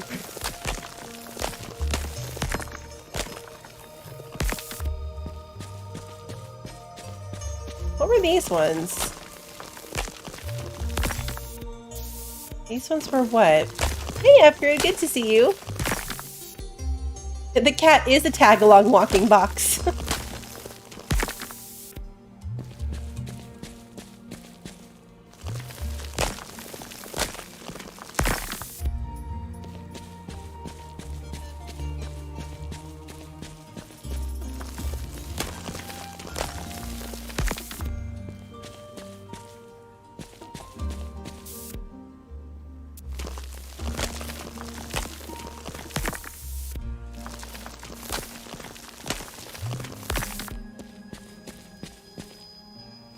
They might be out of season plants.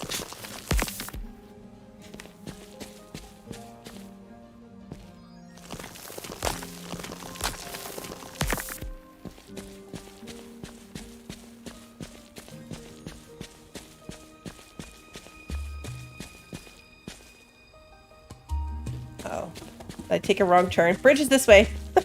I took a wrong turn. I don't remember which was which anymore either. I don't know which plant was which. Does it tell me?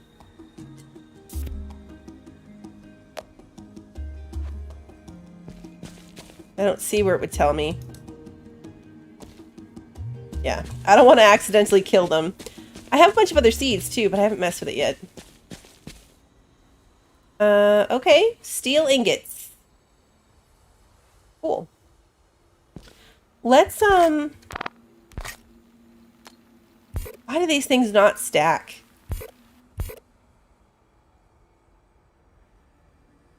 They really should. I want to listen to or read this. Need to calm down. Clouded minds end lives. Nutrient paste machine broke down again. Breaks every month. Breaks after storms, too. Routine maintenance will get my mind off things. Focus in. It's quiet now. Used to be so noisy. We thought we had it made. Finally found a place for ourselves. Set our base up in the caves. Went raiding whenever supplies got low. Tried to reduce casualties at first.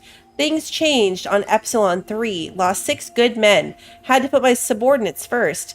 No, no, no. The nutrient paste machine is busted. Critical parts are broken. It can't be fixed. Uh-oh. I'm out of stamina, so we're just going to go to sleep.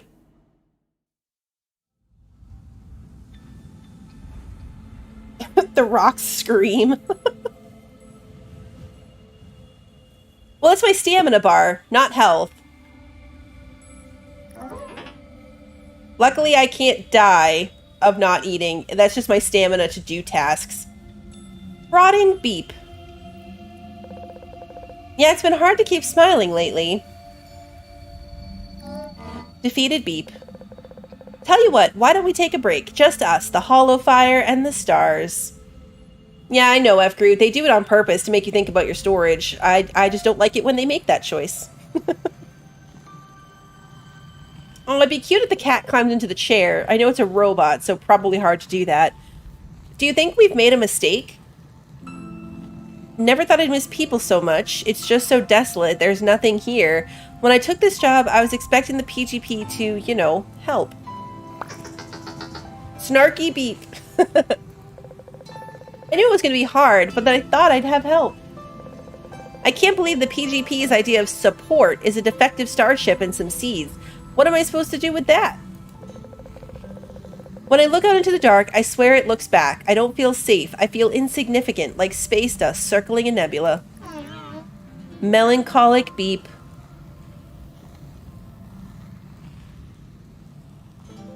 Are we going to snuggle?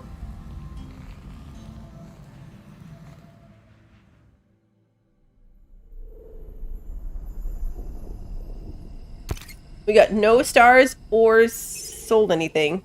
I mean, we don't have the ability to sell anything yet, so... It hasn't prompted us to fix that terminal. See, now I'm hungry, so my stamina is lower.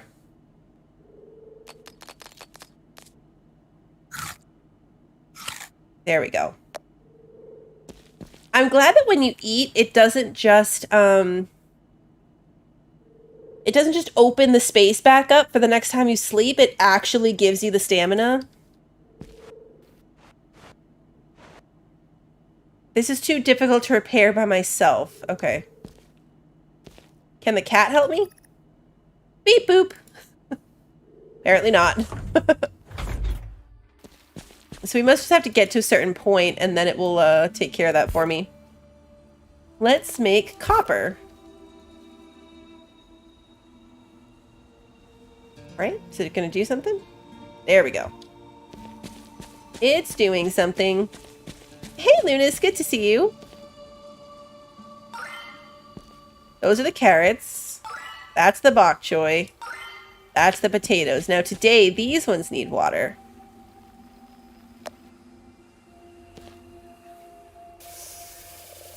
I'm so used to games that want you to, like, water every single day that it throws me off that these don't need that. Hey, Clinton. How did I like Gord? I liked it a lot. Weirdly, it reminded me a lot of Cattisons. Like, a lot. It reminded me a lot of Cattisons. It's a very, very similar game with a completely different direction on graphical style. But I liked it a lot. I'll definitely be playing it.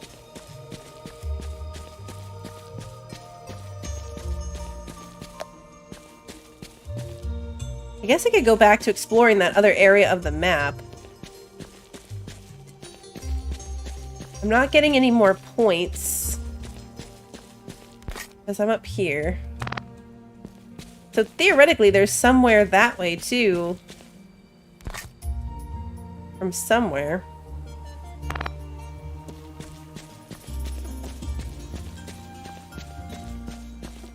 Right, it's a dark and scary Cattisons.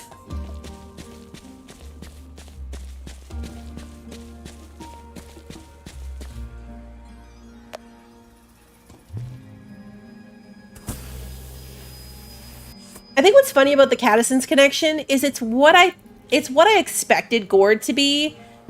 It's not what I expected Cattisons to be. Like, Cattisons being what it is took me so by surprise. Like, I was not prepared for that. But there was, like, no mystery to the fact that that's what Gord was going to be like. Looks like maybe that has to clear and then we can get through here. A new entry. All right, let's read this one. The last one left. Others vanished at sunrise, swallowed by the wastes. Put Jacobs down after attempted mutiny. It hurts. Planet must be getting to me, making me soft. It's over now. Ambitions reduced to disappointment. Sacrifices for a future that will never come to pass. Leaving these logs for whoever finds them. Learn from my mistakes. Can't realize a dream with nothing but your wits. If the storms don't get you, the loneliness will. Being watched now, can hear the voice. Its voice. Have to go.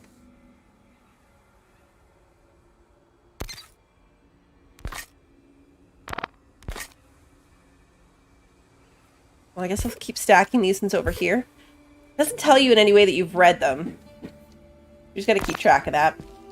The garden soil is different colored. I've been watering them when it's asked me to. They don't seem to require water at the same rate. Because some of them are definitely not as watered. I had to water 2 of them yesterday and not the other. And now today the other one asked for water, but not the first 2. It's still working on the copper. It's weird that it's just doing its thing with no, like... There's no animation. There's nothing to tell me it's working. I just have to trust the process.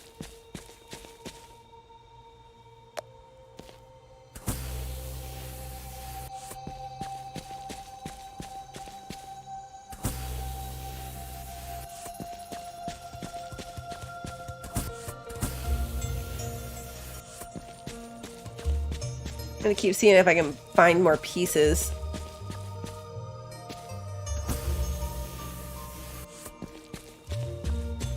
I wonder if eventually we find more than just the...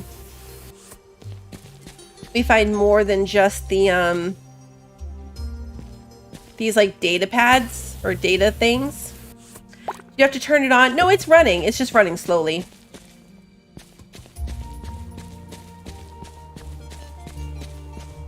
I'm just used to forging in games where like the forge will look like it's burning something or there's some kind of like change in process to show that it's doing something.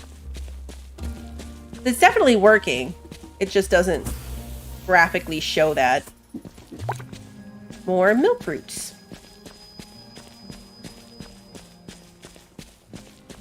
So that's why I keep clicking on it to make sure it was doing something. It did make me 3 copper, so I know it's doing something. I just have to trust the process. Alright, so we're in this one now. That doesn't go anywhere. Theoretically, we can connect out that way.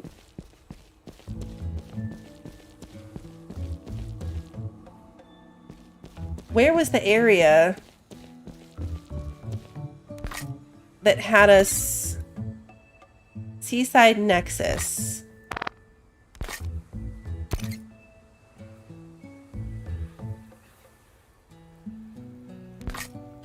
Oh, it's not showing me the thing anymore.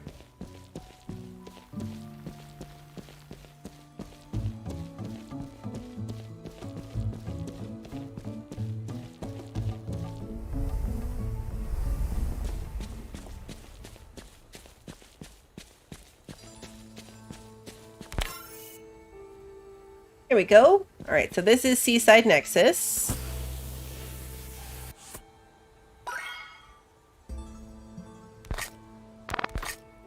It is a very odd key to get used to pushing for your inventory. No food left now. Water's low too. Need to leave ASAP. Thought things through. Got a plan. Not much of one, but my best bet. I'll use parts from the alien ruins, use it to rig up a basic nav mod. It won't get me far, but far enough. Remember when we found them? We were so excited. Alien ruins are everywhere, but active ones? That's unheard of. We didn't want to share it. We wanted its secrets for ourselves. Tried everything we could, didn't learn a thing. But I don't need secrets now, just parts.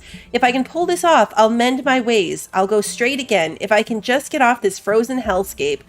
It's back again, watching me closely, trying to say something, but what? I'm very, like, these are really intriguing little story pieces. Like, did she make it off? Where are these alien ruins that it speaks of?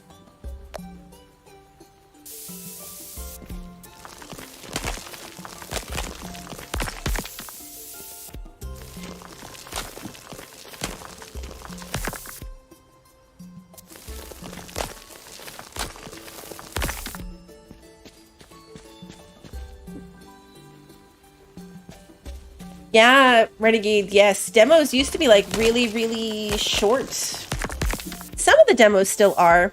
The ones that I'm playing today, all of these games are coming out soon. This one comes out next week. So I'm actually really glad they've got like a decently sized demo for it. I wonder how long it goes. Like some, it's like a number of days, right? Like you can play XYZ game days. Jewel fruit seed. All right. Where am I now? Back over here? But I don't know how long this one's going to let me go.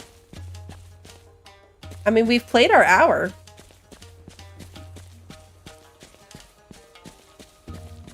I mostly got lost. Got lost a lot. Do I think I will get this one? I probably will. It's similar to a lot that I've played before. But despite like some quirks of the inventory that I'm not a huge fan of, I do like it. It's chill. I kind of want to know like where the story goes. Like how much of the story is really here. Are these alien ruins? We're going to get to find it. There's not a ton going on.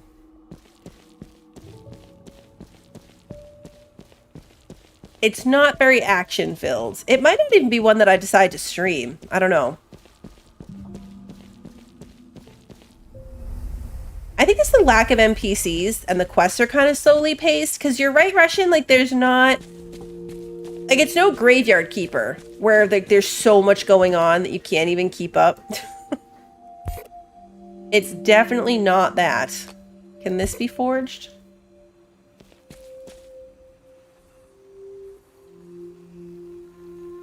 Yep, it's doing something.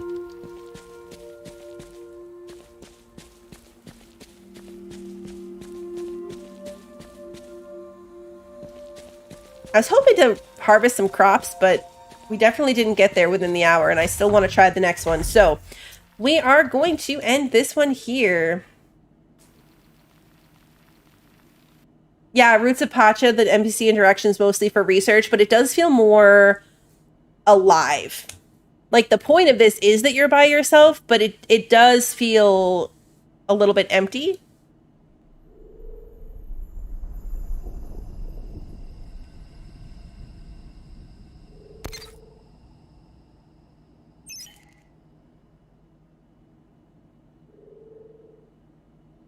We made it 5 days in an hour.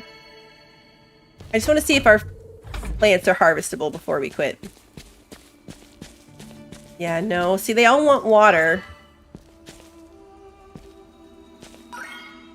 And I guess we're learning stuff about them and getting stars, but still nothing harvestable. When am I going to play Forever Skies? It's on the schedule. It comes out on Thursday. But Thursday I play Red Dead Redemption, so I'm playing it on Friday.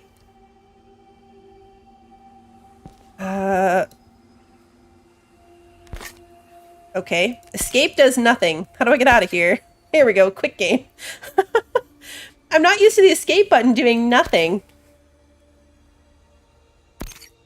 Alright, so let's move on. We've got one more game today. Life Not Supported. Now this one reminded me a little bit of like Raft in Space, the vibe of it from the trailer that I watched. So let's see.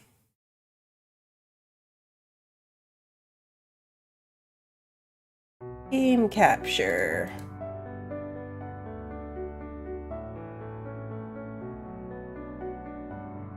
Okay.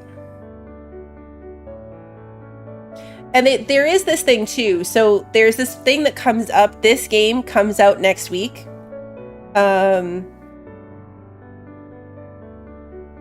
So yeah, it comes out right after Next Fest ends. The early access comes out. It comes out the same day as the last one.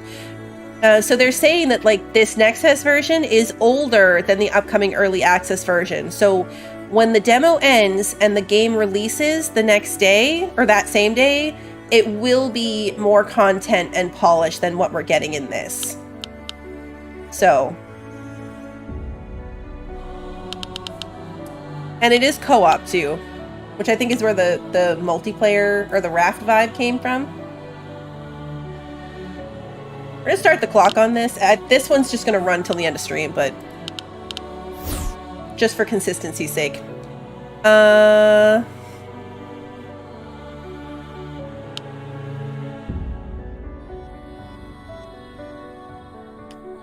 Skies is going to have co-op? Interesting.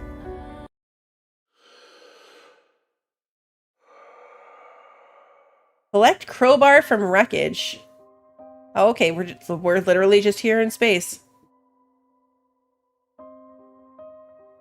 So in the little video that plays on the Steam page, you're like fixing something and you get hit by like a meteor or something. We got health, hunger, thirst, and oxygen level. A crowbar from the wreckage. Duct tape. I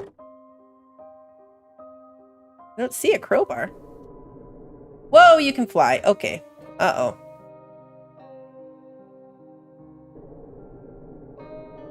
I mean, it makes sense that you can fly, but like, can I fly away? I don't want to fly away.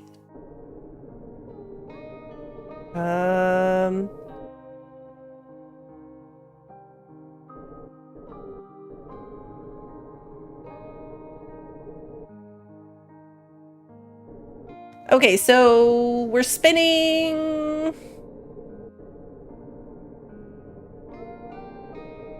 What's up and down? That's what I gotta figure out, right? So like, obviously we're spinning and you can go forward and sideways, but what keys are up and down? I know, right? It's a really fast demo. Hey, look, is that the crowbar? That's totally the crowbar. How do I get down there? Oh, it's control. Okay, control gets you back on the ground. Okay, collect 12 scrap nearby. Use duct tape and place a makeshift platform.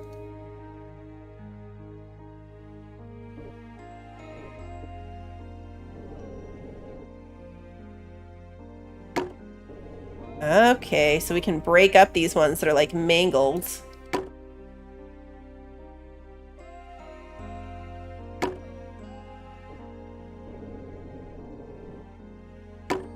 Aha.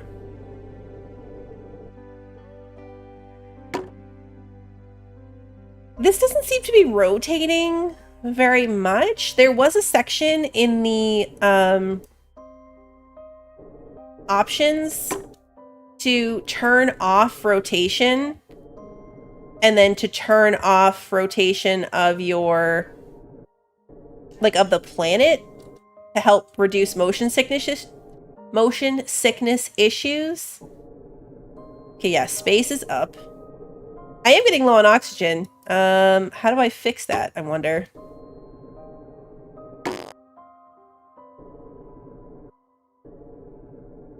No, I want to get down.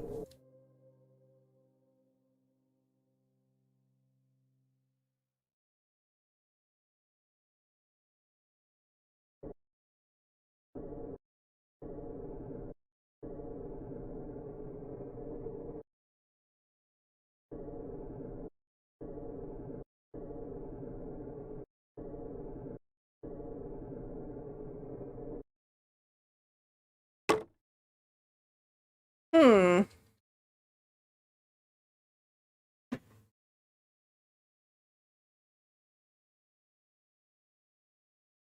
Equip crowbar to dislodge. How do I get oxygen? We're gonna die. Use duct tape and place a makeshift platform.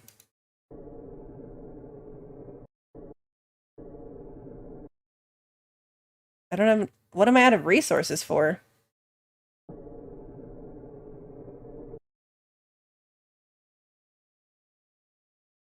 We're making our own thing here? We're going to be starting this over a couple times, clearly. What did I need to make it? 12. Oh, I only have 8 scrap. Okay, that's what I'm doing wrong. I need more scrap. And I'm going to die.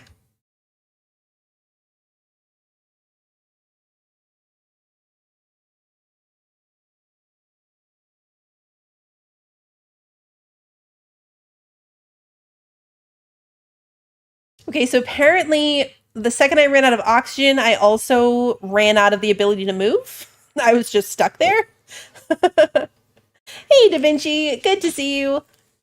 Duct tape does hold the world together. All right. So let's get the crowbar again. Oh, is that my body?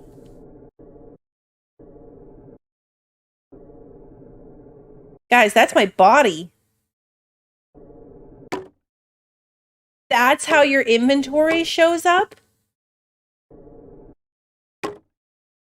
Your inventory shows up as literally your dead body. That's actually kind of amazing. Actually kind of amazing. Hey, Gabriel. I mean, I'm guessing it hit that. How far can we go away? Like, are we supposed to stay near that ship? Right now I have enough stuff to make a platform.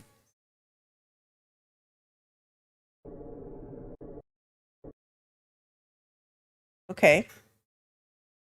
Place and build a crafting table, a disposable air thruster, and a short-range beacon.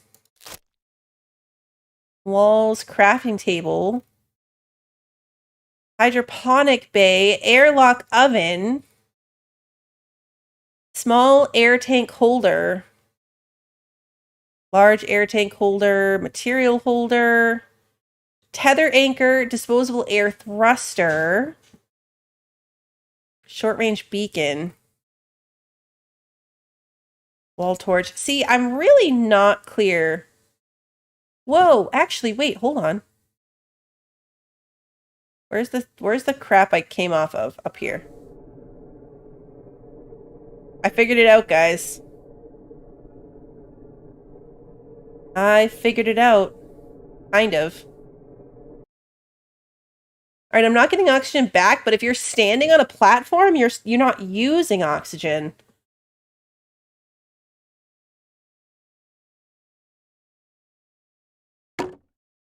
So yeah, I don't know how to get it back.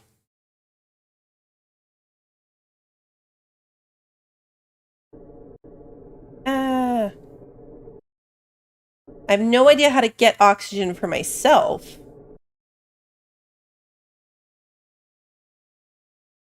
I'm really unclear if I'm supposed to live on this thing or not.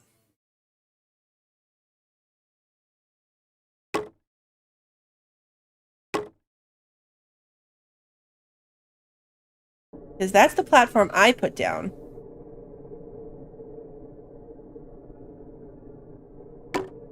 My plan at this point is literally just die a bunch of times. Ah! The spinning. Hello, air tank. No, stand still. Stop moving. Stop it. Stop it. Ooh, okay, yep, it is in my inventory now. That's how you do it. I really need to, like, stop, though. Alright.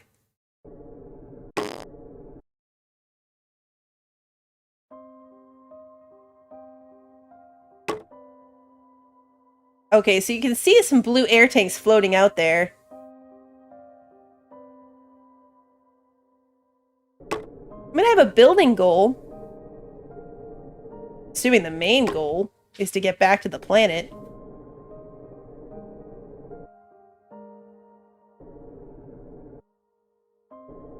I'm gonna build on my little platform.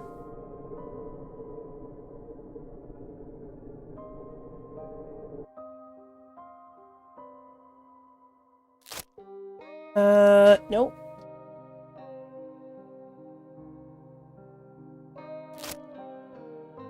Okay, I scrolled all the way down. I was like, there's nothing here. Crafting table.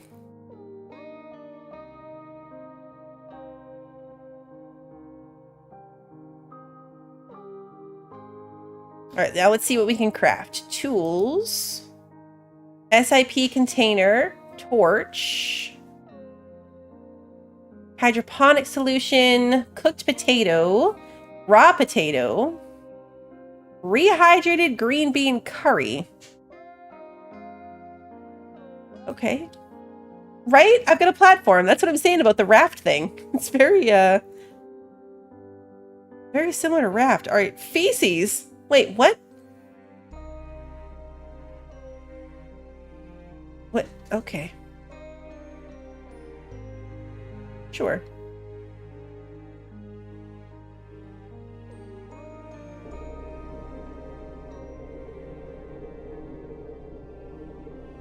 We're heading for another air tank. Did that feces just like appear in my inventory because I had it? Or did I pick that up somewhere? Like, did that come from me as a character? Cardboard box? Oh, good. Electrical and dehydrated food. Perfect. Alright. The three-dimensional nature of this, I am 100% going to lose my little platform. Which is what makes me think that maybe I should have built on that, the big thing we started on. Because that has a beacon. Unless this beacon that I'm supposed to make will create a beacon on my platform? We're about to die again.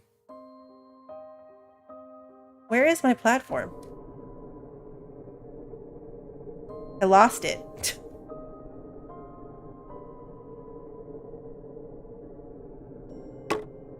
It's a good thing this isn't like one and done permadeath situation. Because I would be real dead. Oh wait, I have an air tank. Never mind. We're good. I mean, I still don't see my platform anywhere. There it is. Found it! It really needs to be a brighter color or something. It does not stand out very well. Come on, land. There we go. Alright, now I want a... what did it say to build? Disposable air thruster.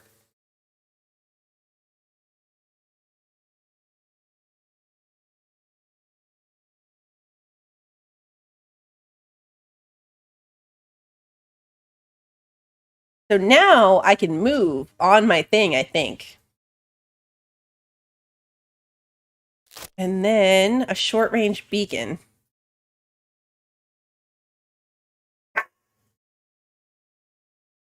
Oh, what am I missing? What is that? Oh, a battery. Okay. Battery. Got it. Not sure I want to be using the thruster. Let's head for the cardboard box.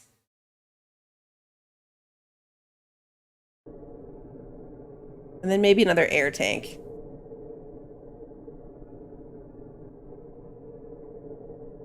Air tanks are going to be a real big problem. Food and electronics.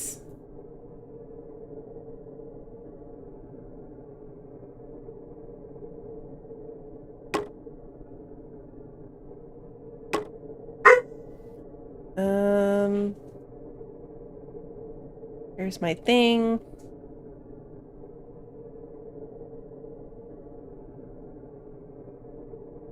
Yeah, this air tank thing is going to be a real problem.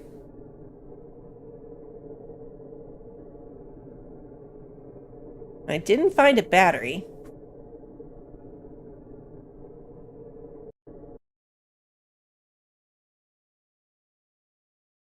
So I could use the thruster to move this thing, but I'm afraid that if I do that, then I won't be able to get a new air tank to make a new thruster when the game actually wants me to do the thing.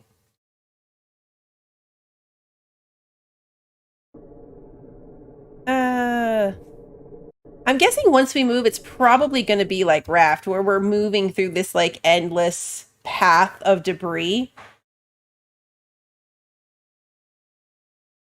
All right, well, we're going to use this one.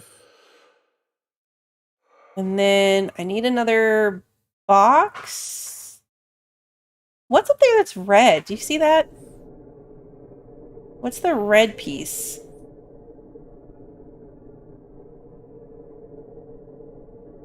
I feel like we're supposed to be orbiting, but that might not be, like, currently turned on. Oh, it's glass. Alright.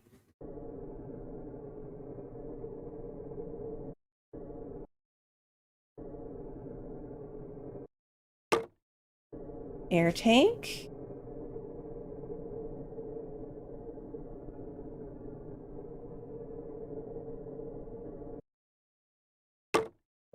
I didn't turn off rotation, but there was an option to turn off rotation, so I'm wondering if, like, during the demo, it's just kind of turned off in general.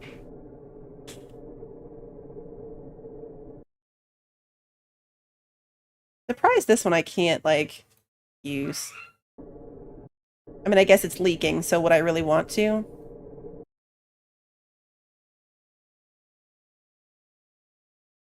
I don't know, guys. I feel like maybe I should have built on this. It's got multiple levels.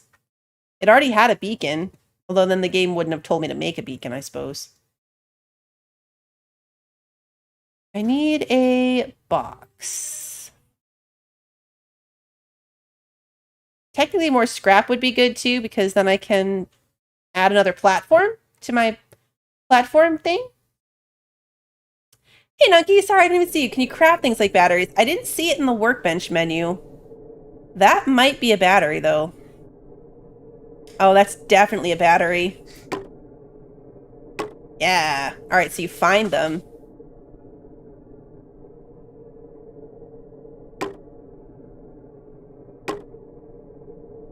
Alright, where's my platform?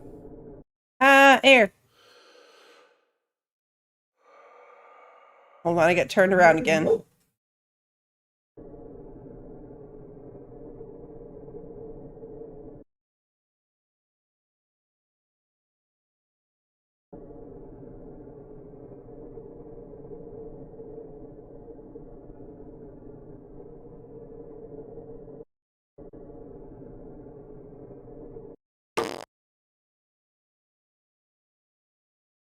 It, like, makes that weird noise when you stick to something. I'm stuck to something because my oxygen stopped going down. Alright, so that's the thing. And my platform was just a little bit below it. I need to finish this beacon.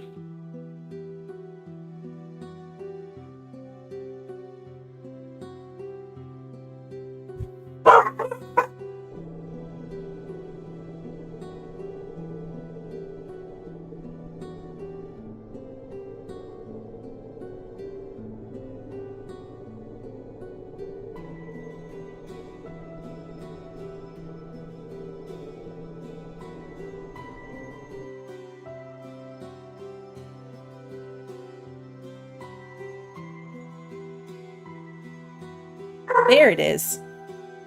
I knew if I came to here, I could orient myself.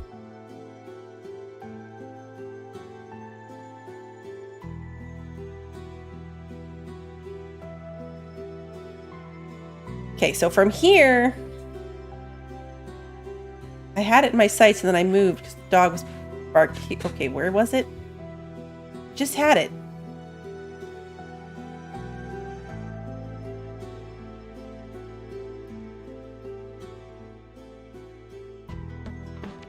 Oh, really? I was just... There it is. Okay. There it is.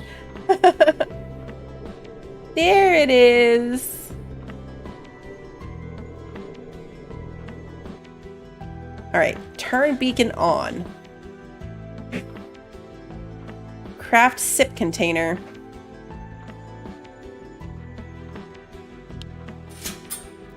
Okay. Place and build an ice melter.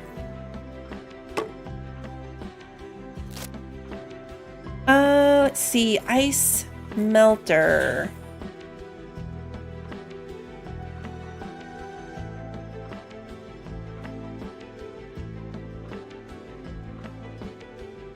Oh, 5 scrap, 2 electronic, a battery, and a glass. Okay, so we need to find another battery, another glass, and 2 electronics. What is a material box going to cost me?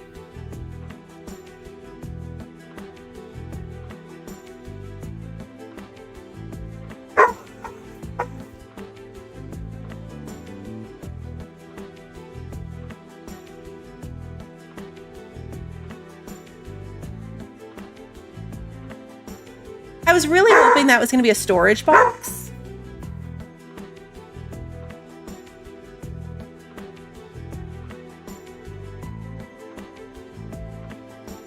But you just get to put scrap in it. I was hoping I could put it, because the duct tape is like your building hammer. It's like I don't need 3 of them. But I don't think that there is a storage box. Unfortunately.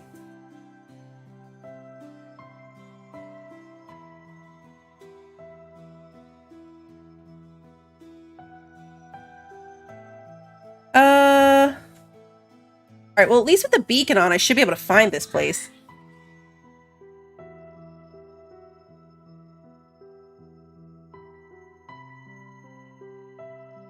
I guess. I need to find another bottle.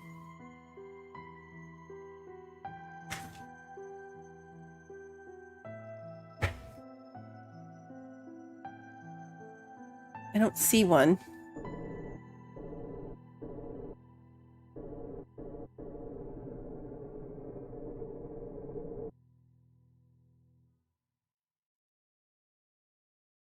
It might need some work. I mean, it's a demo, and it's soon to be early access.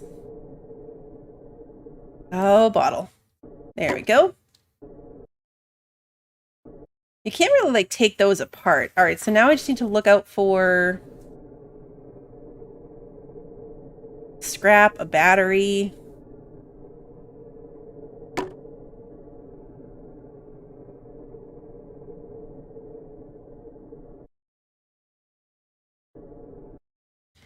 All right, so those I could have dislodged if I'd stopped moving fast enough. All right, there's my beacon. Oh, air. Oh, that was so close. That is probably why this demo did have a warning about how they've already, like, the early access version's already better than this.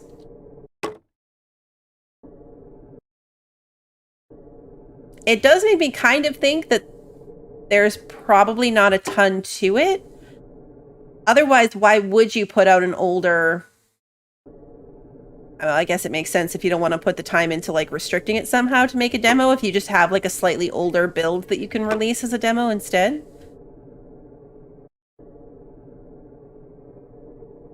Alright, so let's get back there. I didn't find a battery, but I did find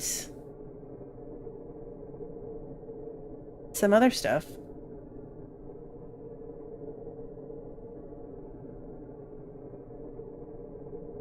But I also don't have an air tank, so...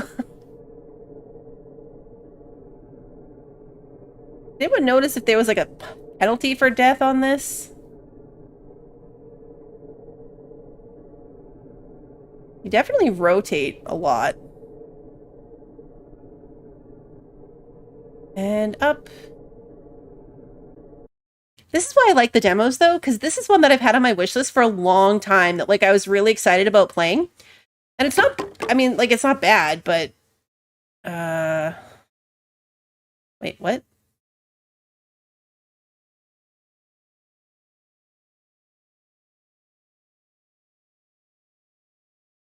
Oh, did I pick it up? Oh, okay. Yeah, so E, like, you put them in and then you take them out at the end, I guess. I know, we need, like, a void, like, grappling hook.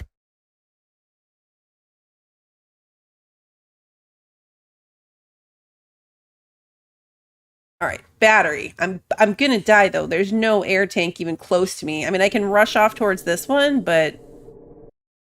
Yeah, no, we're not gonna make it. Actually, you know what? Maybe we would, because my health drops. No. Okay, see, this is frustrating. Once you're out of oxygen, you can't move. You can't even make like a last ditch effort towards getting something. You just have to sit there till you die. All right, well, there's my dead body, so let's go get my stuff back.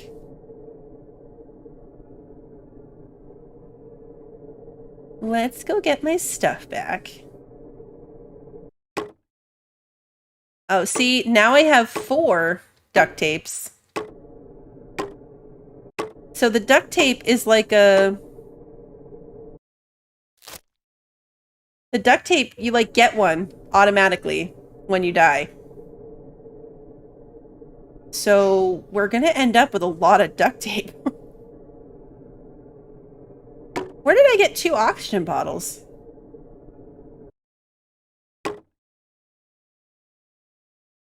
I've got a whole second section of inventory here.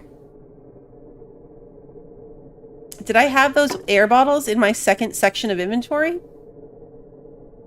I was trying to figure out if I could drop it. I don't see an option to do that. Like, I don't see a... No! See, this is... There we go. Beacon, beacon, beacon, beacon. Beacon? Sound like I was saying bacon. It's bacon! There it is.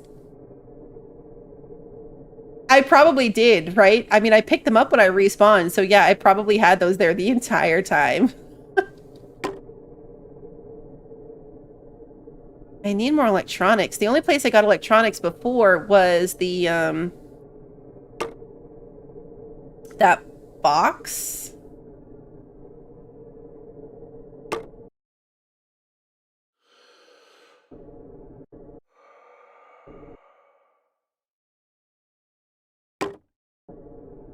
Alright, well, we're getting plenty of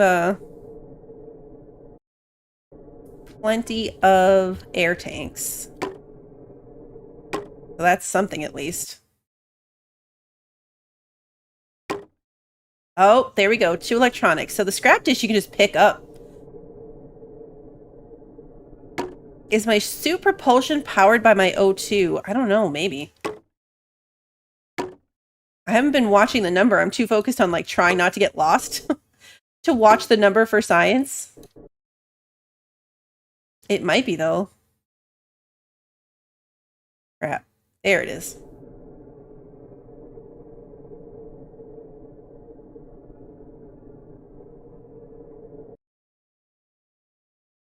Yeah, you know what? It is. That is what it's for. Because look how much slower that number... Has it even moved since I stopped moving? No, it hasn't. So we're not consuming this oxygen. It's our propulsion. Which is why, when we stand on our little table, it stops going down. And why we can't move once it's gone. Exactly. It's not... We're not breathing it. We are not breathing it. We're propelling ourselves with it. Basic ice melter. How much scrap do I have? I feel like I need another section.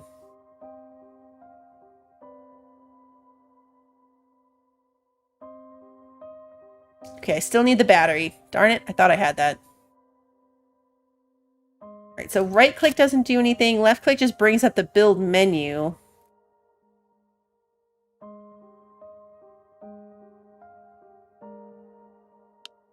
Is there a... primary, secondary, deposit to storage... retract tether, so maybe we get a tether at some point. Alright, so it sounds like we eventually will have a tether. That's something.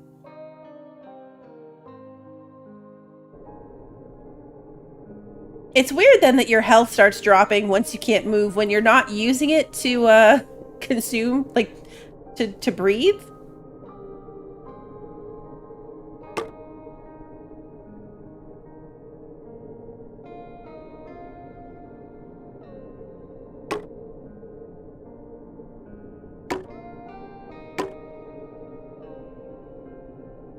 Need a shape that looks like a battery.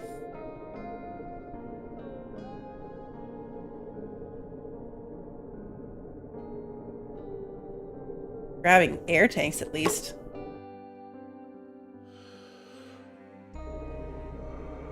If I were a battery...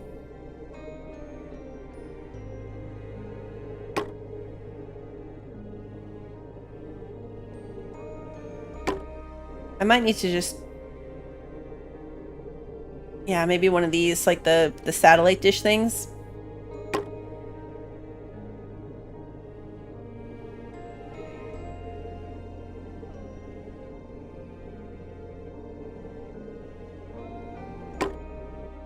No, just scrap and electronics.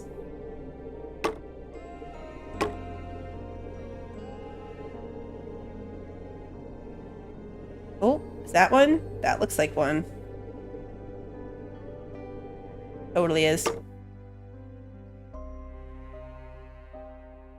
Okay, we're going this way.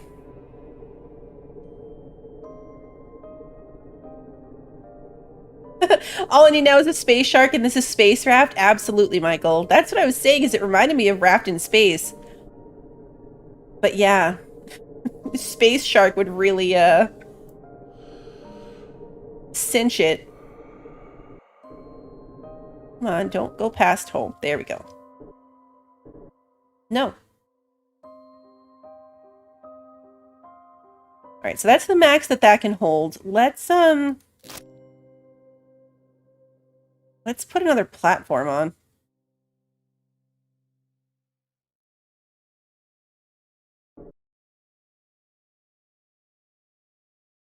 Oh, okay. I was like, it doesn't line up. It puts the edge piece on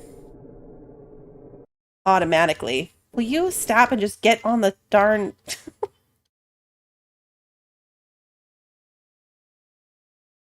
this. Alright, so now it's going to fill that with water, I guess?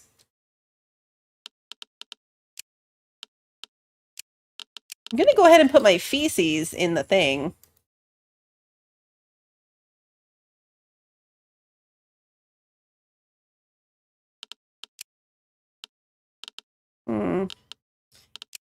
So, add to a sip container to consume. Okay. It's going to say, how do I eat it? I need a sip container. Dubious hydroponic solution. 2 ice and a feces.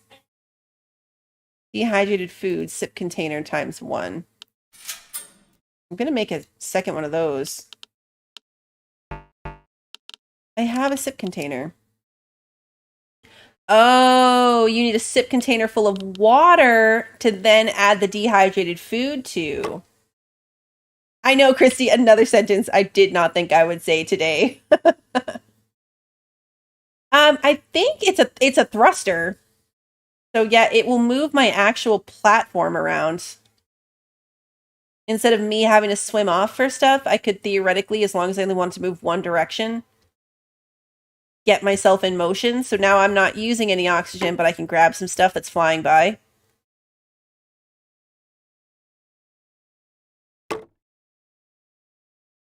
Okay, now I can make myself some food. There we go.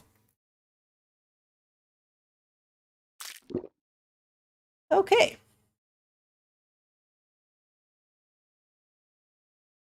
That really means, though, is if I hop off of here, odds are I'm going to lose my platform, because now it's moving. Now it's moving. Can you interact with the rocks at all?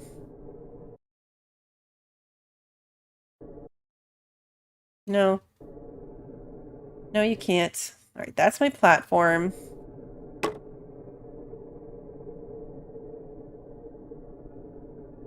It's coming together now. Now that I understand how the oxygen thing works, it's a little, less weird. I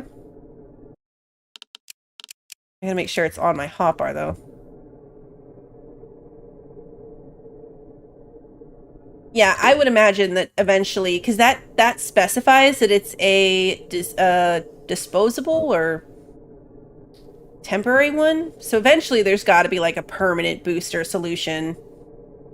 Hey, Nicole, good to see you.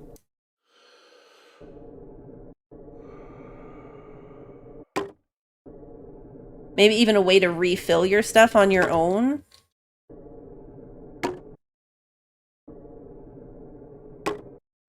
I'm potentially getting much too far away.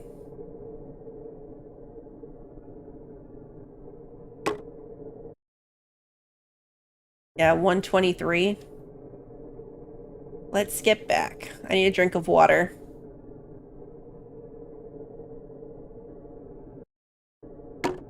Okay.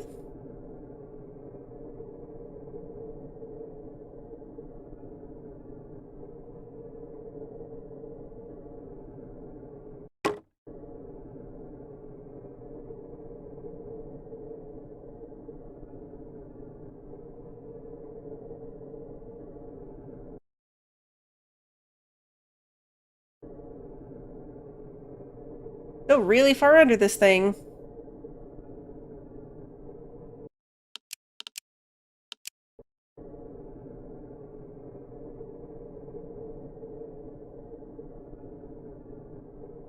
Come on, platform.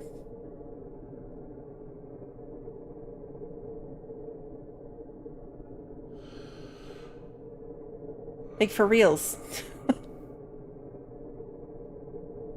I can see why the motion sickness controls are such a thing, because you really have to like spin yourself around. Otherwise you end up like you go too far.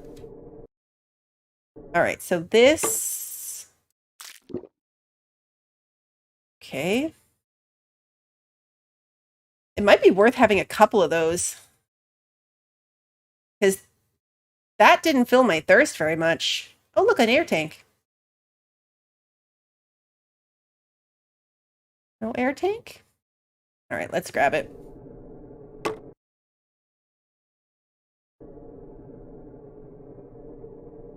Scrap.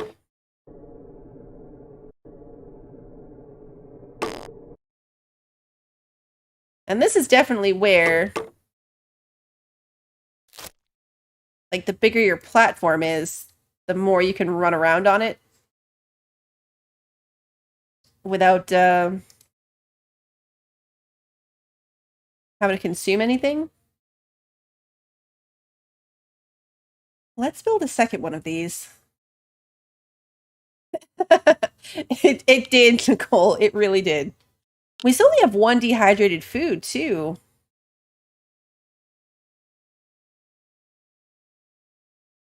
The game stopped giving us things to do.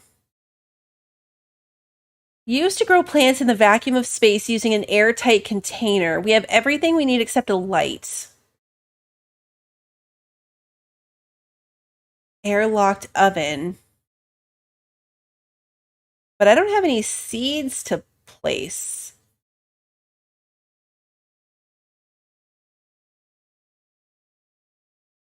Tether anchor. An anchor for your tether can be placed anywhere on your ship. That's what I need, guys. That's what I need.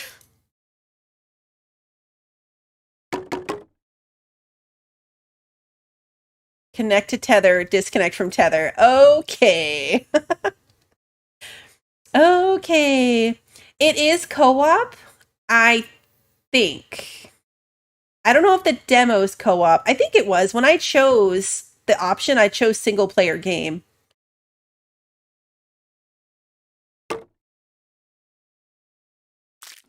All right, sip of water.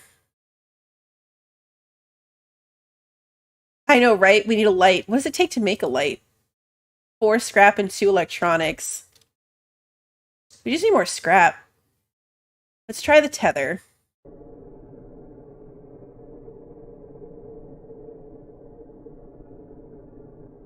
Because wasn't there a button then in the controls? Does anyone remember what it was? To retract the tether? Alright, that's as far as I can get.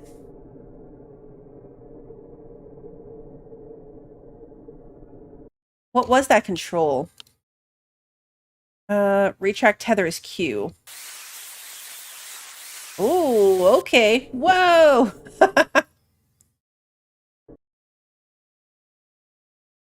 That sent us flying back. We went flying back. All right, let's grab some more scrap.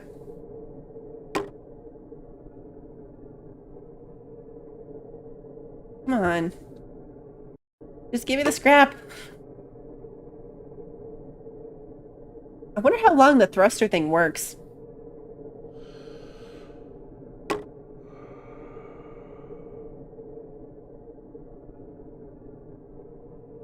I want this piece of glass.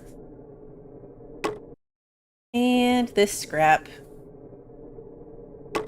And this air tank. Can you walk on the bottom side of your platform? It's a good question. I don't know.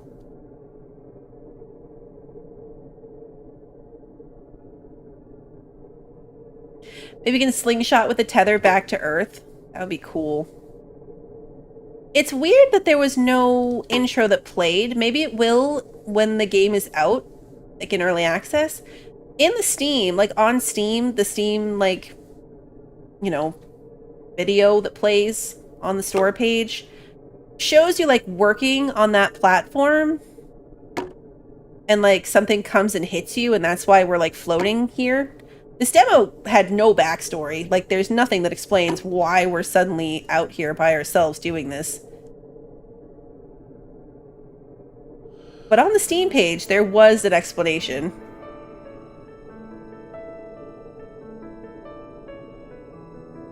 The batteries are the hardest so far.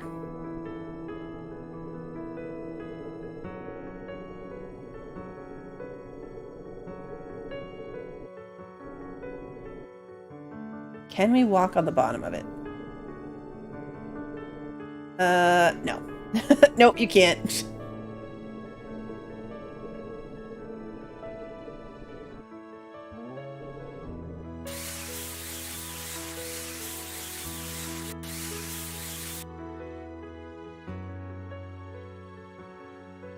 Okay. Take the scrap metal. Add a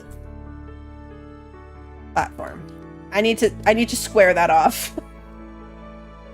I need to square that off.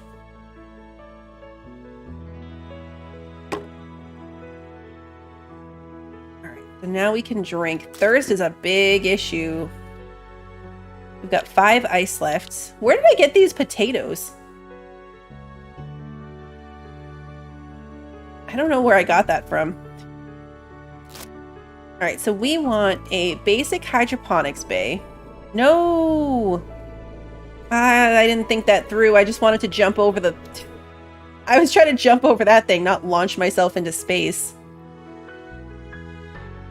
There's no jumping in space. And an airlocked oven. I like that it's real clear with the arrow of like which way you're going. Alright, both of these take a battery. I have 1 battery. Alright, so I need 12 scrap, a battery, and a light. And to make the light, I need 4 scrap. Alright, so I can make just enough. There we go.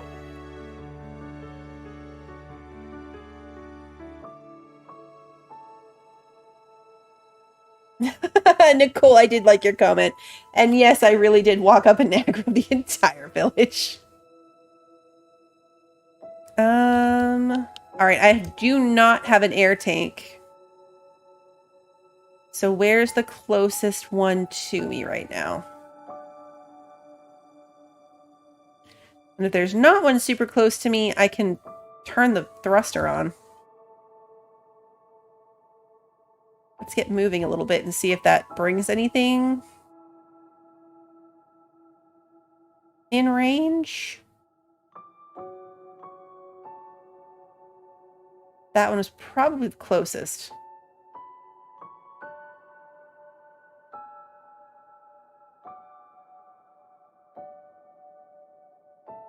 I'm passing a lot of scrap. I don't like that. I don't like that, but I only have 37.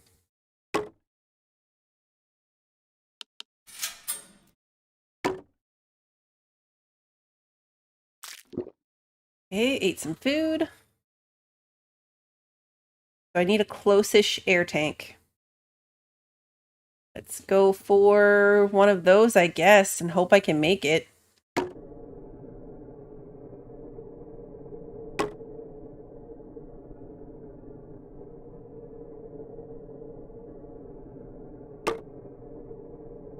Hey, Radish, the demo is co-op too? Okay, good. Thank you for that. Perfect. We've got an air tank. We have got an air tank. I think we had a bit of a rough start, but I don't know. It's not so bad now. I get it. Have I scienced what happens if I forget to turn off the engine? Oh, man. I'd never get back to my platform. I'm guessing that at some point it would, like, run itself out. Because it did specify that it was temporary.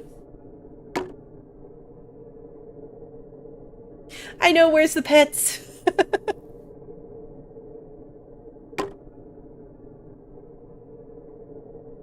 Where is it? Okay, there it is. Got a few air tanks. Still no batteries, though. Battery is definitely the hardest thing to find.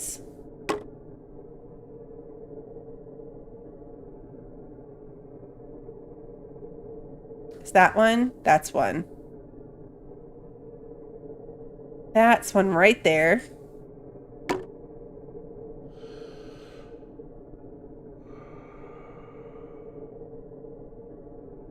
All right, let's head back towards home. I'm also very thirsty. I wonder if eventually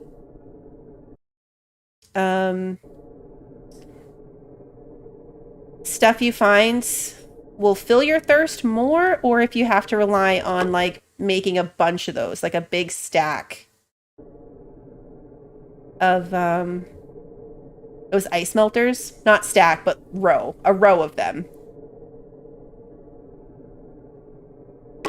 Okay, grab some ice. Grab this thing.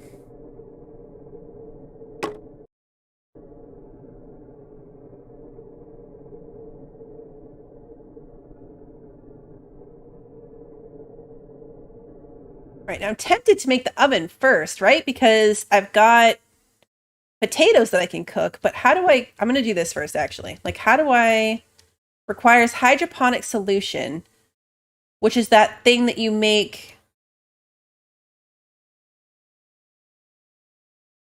Dubious hydroponic solution is water, feces, and ice. Well, I need to drink that water. I can't use it for, I can't use it for science. I have to drink it. I have to drink it.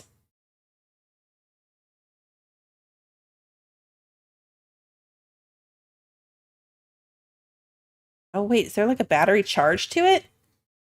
You recharge your batteries? Huh. Oh, I had another battery? Insert potato. Aw, that is not a potato, but I see what it's doing. All right. Cool. Okay, now I can make a dubious hydroponic solution, which I can then put in plant ×2 potato halves. Okay. We've got baby potatoes! Look at us go! Alright, so things started off a little rough, but now we've got food and water, and we're cooking potatoes. Apparently takes a long time. And We've got a tether.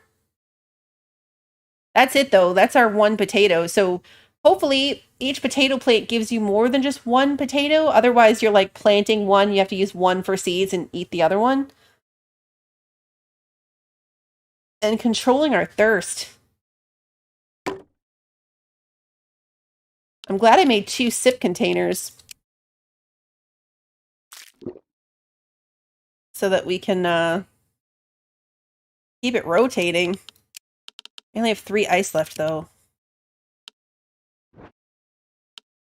Oh, you can totally throw out the duct tape.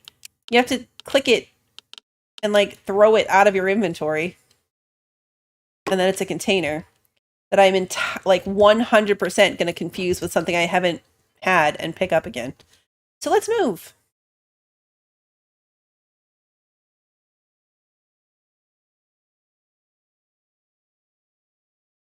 It's funny because now that I'm not like it's to the side, we're like spinning in a circle instead of just going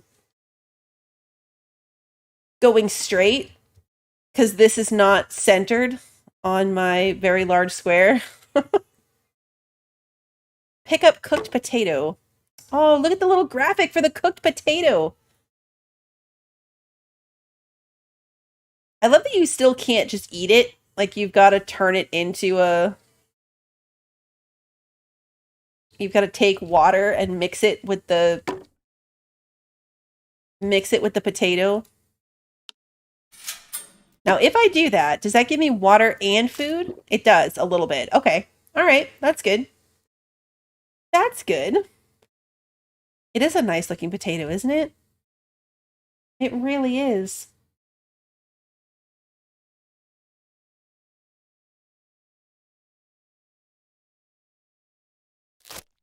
So we pretty much built everything except for the air tank storage.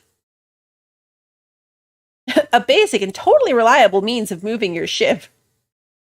And the beacon and lighting for your thing. So yeah, we've built all the things and crafted all the things that are currently in the demo version.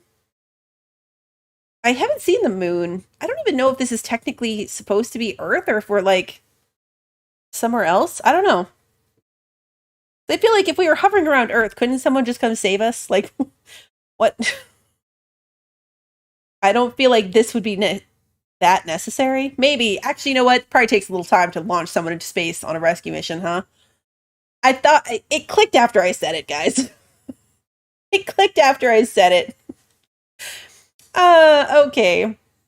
You can unlock more by finding shipwreckages. Oh, is that what the locked things were? I assumed that the locked things were, Oh, it does say that. Hack into ship computers to learn more blueprints. Thank you for that, Radish. I didn't even read it. I'm not going to lie. I thought all of it, all of the locked things meant like it was locked by being the demo. Like this one says future updates, so I probably just read one of them quickly that said future updates. And then didn't look that some of them said that you could unlock them. So I'm really interested to see now what is different. Like the notice at the beginning did say that this is an earlier build. So the game comes out next week when Next Fest is over. And apparently it is already more content than what we're getting in this demo. So I am interested to see what that is. Like what else is added to it. It's what I'll be keeping an eye on for sure. I think of today's 3 games, Gord was definitely the winner for me. I'm definitely still looking forward to that one. I can say for sure I'll be getting it. Second one, maybe. I want to see where it goes, but it did feel a little bit empty. But not... that's one where I'm going to see what the price is. The second one is one that I'm going to see what the price is and decide if I want to buy it and play it and keep an eye on how it develops, or just keep it on my wish list to see how it develops. And this one might be the same. I don't know. It started rough, but once I got the gist of what was going on, I felt a lot more comfortable about it. So we shall see. But for now, I'm going to call it here. The flaw in my 1 hour per game plan is that there's like the time in the middle and my intro and all of that. So I might have to make it 50 minutes per game if I'm going to end on time. I'll think about that for next time. I'll be back tonight playing some 7 Days to Die. We're going to jump in and do some tier 2 questing with the new trader in that new city and see what else we can unlock and find. So that should be interesting. And then, yeah. More demos this week. I've got 2 more of these 3 demo showcase streams planned this week. You can find all of that on my Discord. I've got an event section at the top of the Discord where I plan out the week. So if you're interested in seeing it, that's where it will be. Otherwise, the streams get posted to YouTube the day of. So if you enjoyed today's stream and you haven't done so already, please like and subscribe and ring the notification bell so you don't miss the next one. And until then, have a good one, everybody.